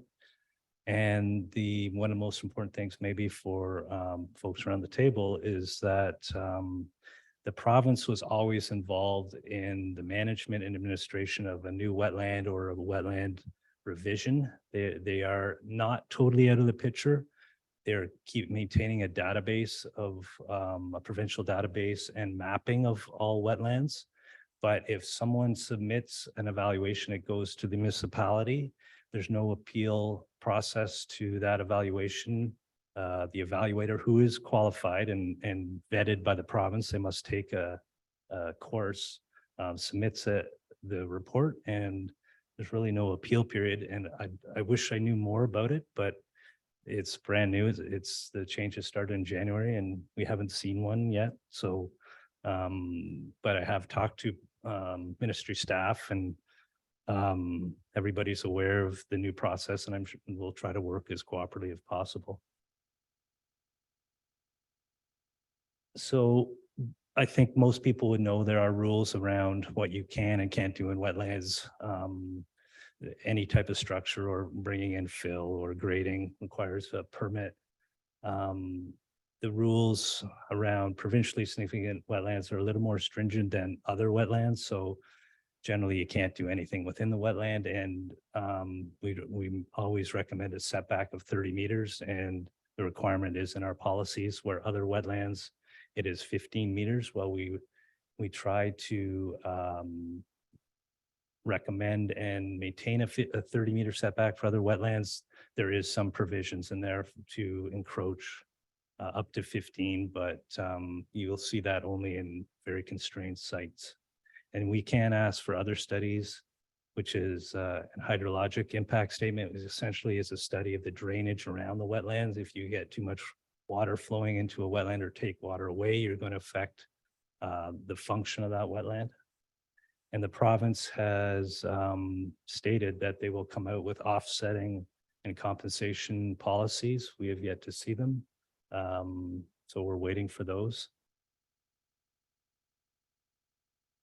And part of when the policies were approved in 2017, the board at the time certainly wanted staff to be engaged with landowners, try as a stewardship function, and also to be available to discuss their property and issues associated with wetland boundaries or constraints. So we have maintained that philosophy of being available, and Kelly's the one who usually goes out and deals with landowners. Mostly it's very positive. So we have that we have that philosophy here and standard. We want to make sure that people do get permits when they're required, because it basically will alleviate some issues down the road. And although the mapping's not perfect, we did do our best and worked with the city and other municipalities to delineate wetlands using using aerial imagery and detailed contour mapping were available to create the products that we have. Again, it's a text base, so we're not required to show the actual limits of the wetland on a map because it's basically a description in the act that is a wetland and meets the tests that Kelly talked about. And wetlands, they do change, and it doesn't take them long to change boundaries. So this is just an example of basically the numbers and workload and the issues around wetlands. So 2012, 15, we averaged about 5 permits a year. This is when we only regulated provincially significant wetlands. And last year we issued 42 permits, and in the peak years, it was up to 56. And the same with violations. You can see in 2021, we had 47 violations, which almost half were associated with wetlands. And last year, that number was down to almost a third. So it's somewhat consistent. And a lot of the violations we were able to resolve with the landowner without legal action. So, and again, I mentioned the availability of staff. We generally complete about 12 site inspections a year or boundary revisions and confirmations. And then half the time it ends up in an actual boundary change, and we log those in our system. So finally, Bill 23, very recent changes. It's been, as you're aware, we've been working with our municipalities for this transition about assessing impacts with wetlands, and currently and moving forward, we're only looking at wetlands from a natural hazard perspective. So that's looking at the flooding issues or impacts with flooding and water balance. That's drainage. If you do something in the adjacent lands, does it affect the ability of that wetland to function the way it used to? It's so important as in regard to mitigating attenuation and mitigating impacts related to flooding. And there's also, prior to Bill 23, we had it was a lot easier to have the planning and permitting issues done at the same time and avoided duplication. Now they're a little bit more separate, so we have to work a little bit. We've outlined in tables and sent these tables to our municipalities about what our roles and responsibilities are and when they need a permit. So the EIS review that Kelly mentioned that we have been involved in previously, the ecological and the cumulative impacts of not only to the wetland, but the surrounding lands and connectivity and all the natural heritage issues, wildlife habitat are now the sole responsibility of the municipality. We still review EISs, and we still have a requirement to be circulated, but only from a natural hazard perspective. We still regulate if there are impacts to the wetland and there's offsetting required. But 9 times out of 10, when there's an application, we don't, there is no proposed impact to the wetland proper. It's the adjacent lands.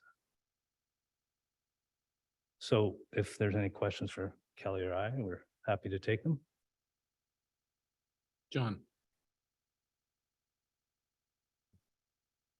Thank you both. And Kelly, I think Mary Lou was right. We should be given a test at some point in time. I think one of the things that I'd like to hear from both of you is both from the change in regulatory controls, but also just in terms of climate change. What are the trends for wetland health and coverage in the MVCA? I think it's going to be hard to tease that out from development impacts right now, but definitely the risk of climate change to wetlands is drying, or the change in the seasonality of when they get their water pulses and how much water pulse they get. That could in fact change, water levels or things that used to be high and dry, now saturated, and those plants can't tolerate that extra water? Or is it gonna go the other way and they're not gonna get the water they need? And instead you're gonna go with those plants that like the dryness creeping in. And then that will then affect the biology that can live there. Are you gonna have the frogs able to spawn at the right season? Are those vernal pools gonna be wet enough, long enough for salamander eggs to hatch and do what they need to? Those are all the things that are going to be in flux. And I think that really depends on where in Ontario you are, how you're being hit with that curve. And there's a lot left to know and a lot to track, I think, as far as science goes.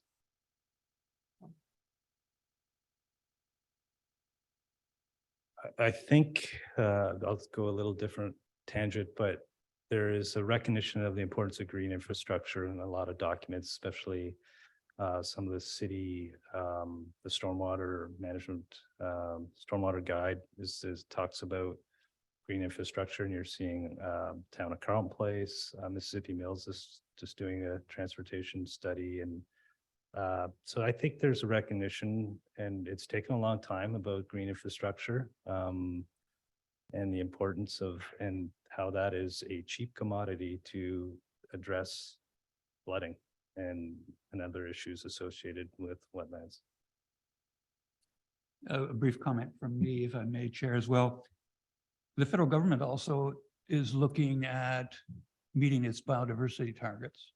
30%, it's huge. And they're not just saying you can do it in the Hudson Bay lowlands. And if you look at some of the recent mapping that has been done, Mississippi Valley sits in one of those areas where they're saying that there's a high potential to meet those biodiversity targets. So there is a bit of a contest between the province saying no score for endangered and threatened species, and the federal government saying not so fast. So I think we all have to stay tuned, and we have to stay on the ground, and we have to stay relevant. I agree. And we also need to keep in mind, it's much easier and cost effective to maintain what we have than to create something else. Especially when we get talking into this compensation offsetting option that's at the bottom of the list. It's impossible to know all the variables that existed beforehand and recreate them functionally. And the time scale it takes to recreate that. Sure, a dug pond can re-wet itself to capacity in 2 to 3 years, and gradually species will move in, but you're never going to have the same level of functionality from all the way down to the micro rhiza, the zooplankton, the mushrooms, you name it. Everything that lived in that wetland before doesn't get recreated. And also the easier thing to recreate is a marsh, whereas swamps are a predominant wetland ecosystem in Ontario. It takes 25 years to regrow a tree. And that's not even to maturity. That's just to get it tall. So we got to keep that in mind too when we're talking about the money of keeping a wetland versus recreating one and the green infrastructure it provides. So you bring up a very interesting point. The federal government saying one thing, the provincial government saying something else. Is there any advocacy on behalf of all the conservation authorities to sort of point that out, or to sort of lead with the federal government to have more authority? It's not within the federal power to give us more authority. They could lobby the province if that's what you're suggesting. So conservation authorities being creatures of the province, we tend not to do that kind of advocacy, especially in the current climate. I would say what we do have allies out there who are making those kind of arguments to the federal government to take an active role in Ontario generally with a lot of the regulatory changes that are happening.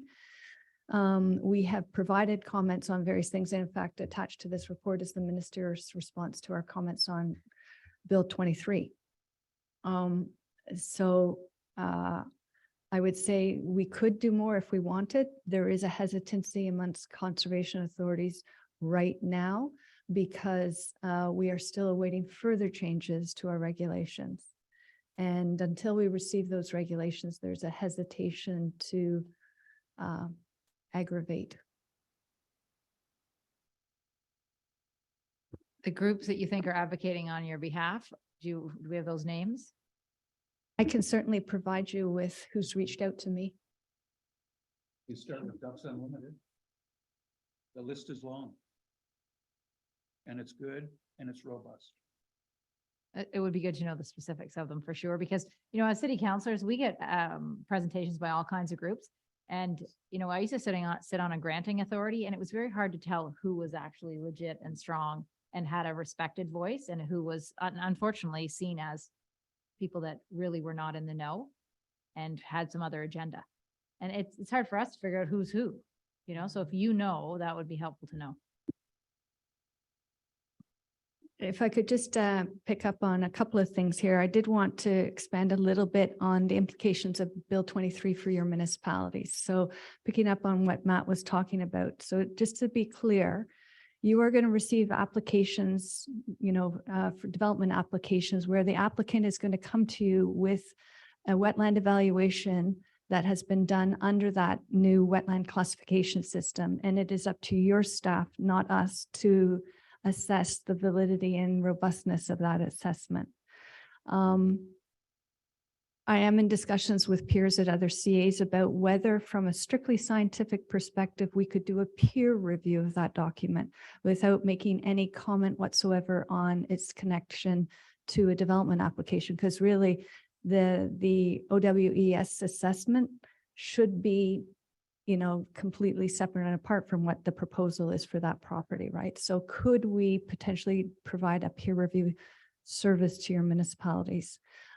Because the concern, of course, is that your planners won't necessarily have that expertise, and that you don't want to necessarily pay a consultant to do that. The second piece is that for all your development applications, you're going to need baseline information that generally you used to come to us and we'd consult our databases and do the analyses. Now, of course, your staff need to do the analyses, but maintenance of those databases upon which your staff are making those assessments can still reside with the conservation authorities, and that there's nothing preventing us from continuing to do the scientific side of our work and providing that information via the kind of tools that Daniel had here and that we already have on our website. So continuing to be the science experts and sharing that information for your planners and engineers to access and make use of. I wanted to also say that in terms of the wetlands, I think Kelly touched on this, but I'm going to state it explicitly, and that is the role of wetlands in water balances. I look at the future population projections for this county of Lanark, and they are huge.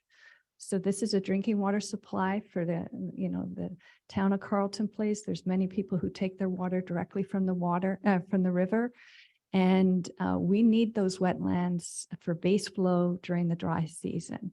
And, we've done some statistical analysis, and to Kelly's point, the issue is about them drying out. They dry out, you lose your base flow. We lose our base flow. You can have problems at the intakes here in Carleton Place and all those private surface water intakes up and down the river. So, the cumulative impacts of degradations of the wetlands throughout the watershed have huge implications. So we feel strongly about our wetlands. Andrew, and then Stephen. Thanks, Sally. Your last remarks fed into what I was going to ask, really, which is the interrelationship between the wetlands and the aquifers. How well understood are the relationships between what's going on with the groundwater and the subsurface water, and who's actually looking at that? Well, you know what? Maybe the person who's on standby, which is Marika Livington, who's our source water protection person. That's our very next meeting, Andrew. So why don't we reserve that question, and you can ask her. Yeah, back to the beginning of Sally singing Bill 23. I currently sit on the Committee of Ottawa, Committee of Adjustments of the City Panel 3, the Rural Ward and Lanark County Land Division Committee. And we always have reports from Mississippi Valley, South Nation, and Rideau Valley come to the committee. I've been there 15 years, and it was very helpful. And they were given the authority, and we took what they said and it seemed to work. Now I've seen lately our agendas, half of them are adjourned. Half the items on the agenda are adjourned because the city hasn't got around to their environmental people and one thing, and it's frustrating for the applicants there's thousands of dollars between the 30-day thing. So it's not working. Maybe it will get settled out. Maybe it'll get better. I don't know what we have for environmental planners down there because there's so many places you don't know where the hell you're going. Then the county, we've hired JPG2 or whatever it was to review all the applications, and they're doing not too bad of a job. But it certainly was a lot smoother when it just came from the conservation authorities, but maybe it will get better. Sometimes you don't miss what you had till it's gone. I guess that's what I'm trying to say. Thank you. Any other questions or comments? Kathy? Sally, that peer review idea, I think is a very good one. And I would hope that it wouldn't be secretive either. That I hope it would be open, because at our planning committee meetings, when Mississippi Valley or South Nation or whoever says they approve this or they have whatever to say, it is highly respected. So if that is a way around this to make sure that it is still done, I would highly advocate for that. And anything you think we can do to try to get our planners to make sure that you are doing the peer review, I would definitely want to help.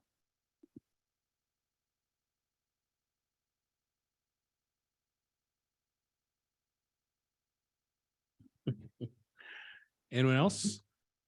Before we move on. Thanks a lot, Kelly. Thanks, Matt. Okay, we have, next we've got an information item, Conservation Ontario AGM. Sally. So this report is mainly to make particularly the newcomers to the board aware. We are part of Conservation Ontario. They meet 4 times a year. This was the AGM that I went to last week. As with any AGM, there's the pro forma kind of things that you do. And it's their opportunity to share with their members, us being one of them, about the good work that we do, that they do on our behalf. And so the one thing I would say is that they are our advocates at Queen's Park. They're the ones that, you know, when you're asking about intervention and advocacy, Conservation Ontario does that on behalf of all 36, because of course we have people up in Thunder Bay and Sudbury who can't make it down. You know, there's a plethora of legislation, regulations, policies that are always coming down. They help coordinate that amongst the various CAs. They help us with templates. We're on, Stacy and I were on a call this morning about how we're going to redesign our budgets to be compliant with the new regulations. So we do get value for our money. There's always opportunity for improvement in any organization. Conservation Ontario would be no different. But I would say, you know, we've got a good leader at the helm down there, good people working there. And so you may have seen in my GM report, we did get our invoice for this year. We did pay it, but we're getting value for our money. Thank you, Sally. Anyone have any questions? No, seeing none. We're on to the section I said I would review. I was remiss when I didn't mention this when we adopted the agenda, but the way things work here is if we have consent items like any other agenda, those items, if they're, unless somebody moves to pull them out when we adopt the agenda, they're deemed adopted when we adopt the agenda. So I didn't give you that opportunity before, noting the time. It's 3:12. I was going to give you the opportunity to pull one out if you wanted to now. Seeing none, we'll move on to adjournment for the board meeting. Could I have a motion? Could I have a mover to adjourn the board meeting? Paul Kehoe, seconded by Roy Hoodle. All in favor of adjourning the meeting? Meeting's adjourned. Please stick around. We have a Source Protection Authority meeting to move straight into. Just need to shuffle my paperwork.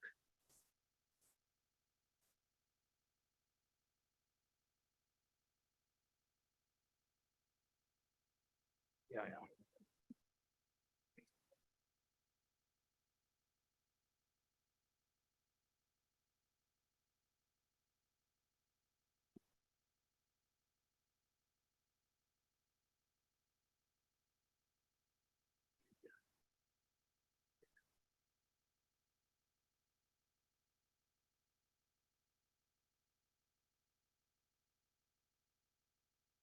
Does anybody need a break for 5 minutes before we move into this meeting, or could we just dive right into it? 10 minutes? Get her done? Okay.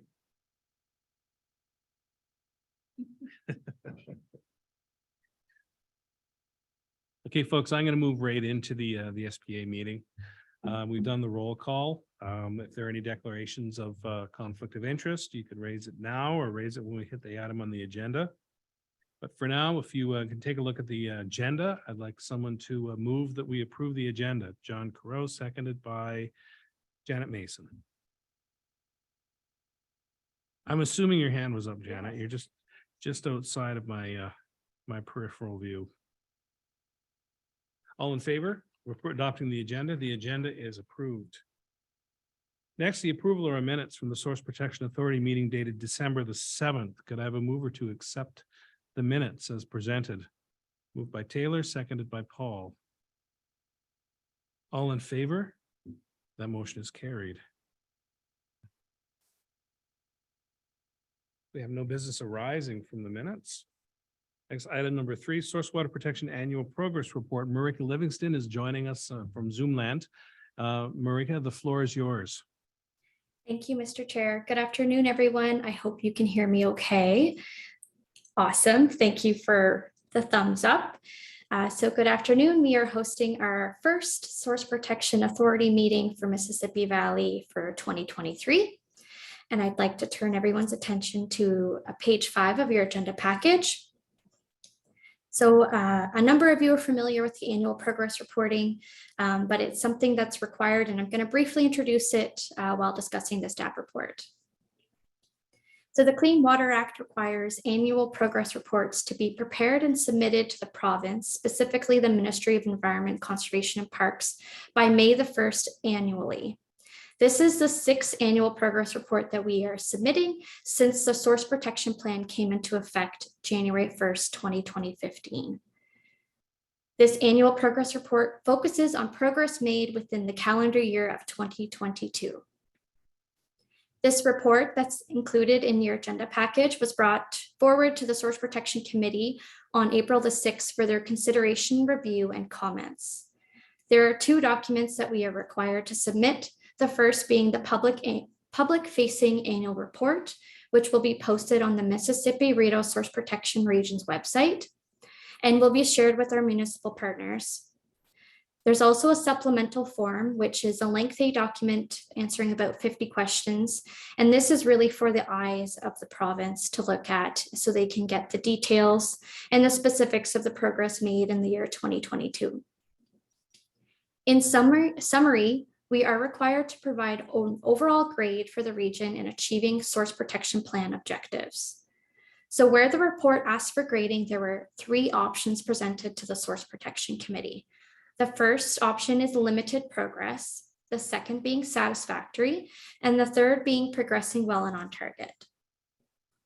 After presenting the 9 sections of the annual progress report to our committee decided that overall progress for this year, 2022, was considered progressing well and on target. So we are very pleased with that score. Any feedback that was received at the April 6th meeting or after has been incorporated into the package that you now see in front of you. We are now tasked with seeking direction from the 2 source protection authorities, Rideau Valley and Mississippi Valley, for direction to submit to the province. So I wanted to thank you and thank you for your consideration today and the recommendations included in the staff report, and I'm pleased to answer any questions you may have. Thanks, Marika. So that's our role as the authority, is to really just approve sending the reports along to the province. A lot of the work is done at the committee level in terms of doing the review of the scoring and highlighting sounding any alarms that are required to be sounded. Any questions for Marika? John. Thanks, Chair. Hello, Marika. I noticed in the report the new information and communications outreach on vulnerable recharge areas.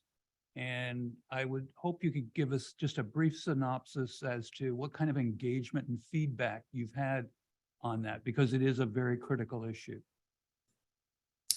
Thank you for your question. So we launched our highly vulnerable aquifer education collection in October, and it's a collection of different resources that can be used by a variety of different audiences, ranging from consultants, academics, professionals, all the way down to just the general public. And so each of the materials is kind of catered to different audiences. We've received great feedback from our municipal partners. We also received feedback from different organizations, and we had lots of presentation opportunities. In March, we presented to the Ontario Waterworks Associations, one of their latest seminars. We got to share the resources with them.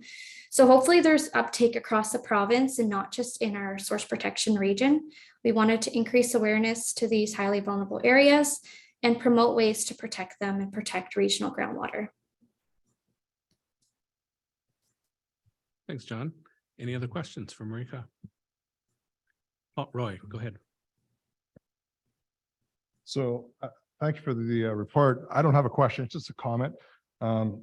Being that I was involved in water and wastewater for so many years, I was happy to read through this report and it was very well done. And I appreciate the work that the committee does. Thanks, Roy. Anyone else? We'll move on to the motion. The recommended motion I have is resolved that the Mississippi Valley Source Protection Authority received the 2022 Source Protection, am I on the right one? Yes, I am. Annual progress report, public facing report in supplemental form, including the Source Protection Committee comments and grading. And further, that the Mississippi Valley Source Protection Authority directs staff to submit the annual progress report, public and supplemental form, to the Ministry of the Environment, Conservation and Parks as required by the Clean Water Act and regulations. Could I have a mover, please? Moved by Roy Huddle, seconded by Paul Kehoe. All in favor of the motion? That is carried.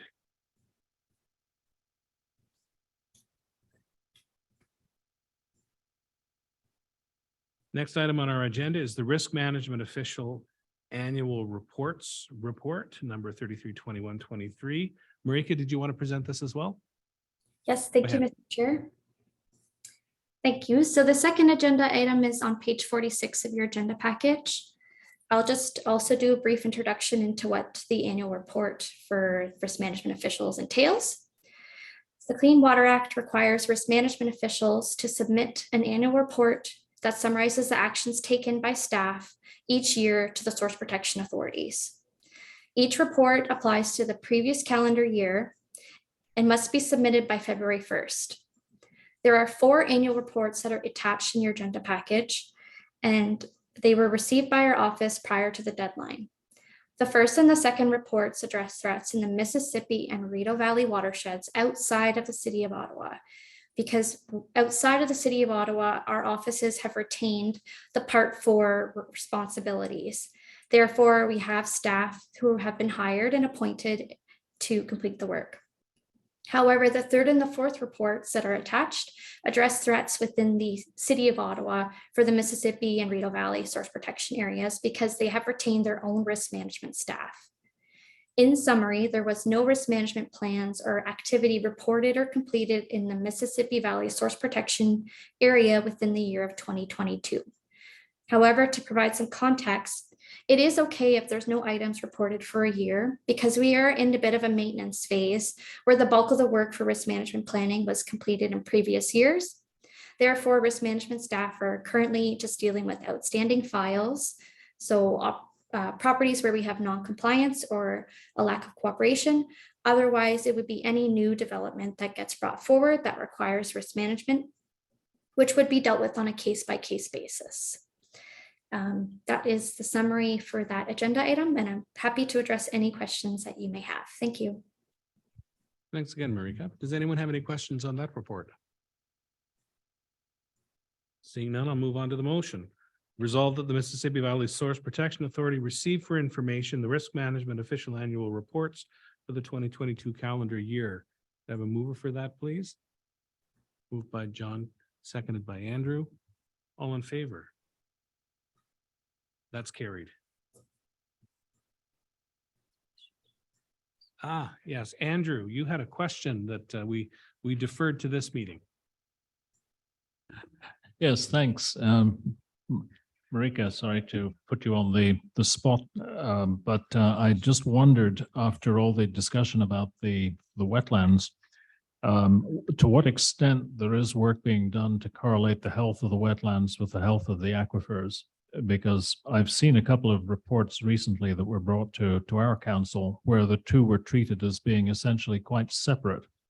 There was no discussion of the impact of additional take up from source water on the health of the aquifer or vice versa. So to what extent are your tools and your work capable of clarifying these interactions?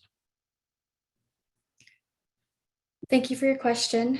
I might have to get back to you on some of the details, but I can say that the tools in the Clean Water Act are quite limited and very specific towards the protection of municipal drinking water. So therefore, at this point, there's no direct linkage between the two. We haven't, I guess, thought about it in that way. That's not to say that we won't be thinking of that in the future. However, I think it's something I might have to consider a little bit more and get back to you on, if that's okay. I can certainly look into it and consider your comment and relay the information back to Sally, and she can share that with you. But at this point, there's just risk management planning is a tool. Prohibition is also a tool, but there's nothing specifically linking wetlands and aquifer health. Marika, could you perhaps comment on the water budget work that's already been done and that was done in support of the water protection plan? Yes, certainly. So one of the main components of source protection planning, and this was done prior to the assessment report, was determining if there was any significant stress in terms of quantity, water quantity in our source protection region. So there was 3 different tiers of water budgets that could be completed. And if you failed one tier, you had to proceed with the next. And in our area, there are no water quantity threats. Therefore, the water budgets concluded that there wasn't going to be concern for water quantity. Therefore, we can't prohibit or require anything additional for any types of activities that could be dealing with water quantity. I hope that answers your question, Sally. Go ahead, John. Thank you. If I recall correctly, those water budget reviews are quite dated. And there have been recommendations over the years that they should be revisited and redone. And currently, under the current circumstances of stresses, and there are many, it's time to do it. Thank you. Do you have a response to that, Marika? So in terms of the water budgets that were completed for the Clean Water Act and for source protection planning purposes, that would be something that the province would have to provide us with their blessing and their support of. But I do know that there is some climate change assessments and some climate change opportunities that municipalities can undertake to review their drinking water threats to see if climate change is going to impact the activities happening in their municipalities. And right now, that's one of the tools the province is supporting.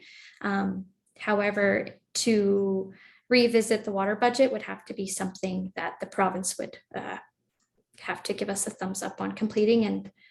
But it certainly I can bring forward to our Source Protection Committee and also bring to my peers at the project managers meetings and see if it's something that the ministry has on their agenda for the future. Thanks, Marika. John? Go ahead. So just for board members' information, the modeling work that we've done, you've seen that we're really enhancing in recent years our ability to analyze and model current state, future state. Our analysis is showing there is a risk, maybe not to necessarily municipal drinking water supplies. We have been in conversations.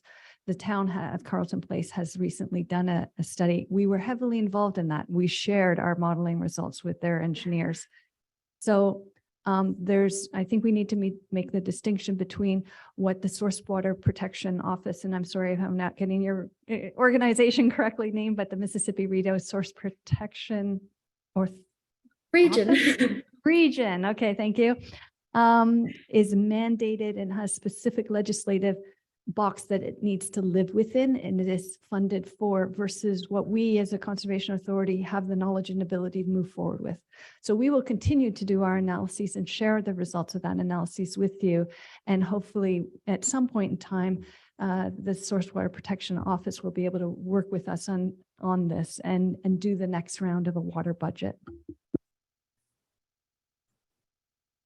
I was also going to say, when the backgrounders were done in preparation for the Mississippi River Watershed Plan, and you may have read them, but there is a set that deals, or a set of, in one of them, about the aquifers and about the soil and about the fact that we actually had little knowledge of the effect or of the, I don't even know all the proper names, but for the hydrological engineering studies, we actually, it acknowledged that we had little understanding, I think, at that time. And so I think your question was really quite valid and what it would take to increase that knowledge. I mean, I don't have that background. Maybe that's something like Euro would be able to answer, but I would suggest you go and take a look at the backgrounder. I can't remember which of the 4 documents it was. It was an excellent overview of the limitations of our knowledge in the Mississippi watershed. Thanks, Janet. Any other questions? No, we'll move on to the adjournment motion. Before I get to the adjournment motion, I'm going to hold you all hostage for a few seconds. The next meeting in May the 8th is our meeting, and we have the deferred item from our AGM where we'll be electing the chair and the vice chair. I just wanted to let you know that if any of you are thinking of letting your name stand for chair, you're welcome to give me a call if you want to ask about the time commitment that's involved and the work that goes into it. I'd be happy to share that information. Resolved that the Source Protection Authority meeting be adjourned. Could I have a mover, please? Moved by Paul Kehoe, seconded by Andrew Kendrick. All in favor? Motion stands adjourned. Thanks, folks. Thank you.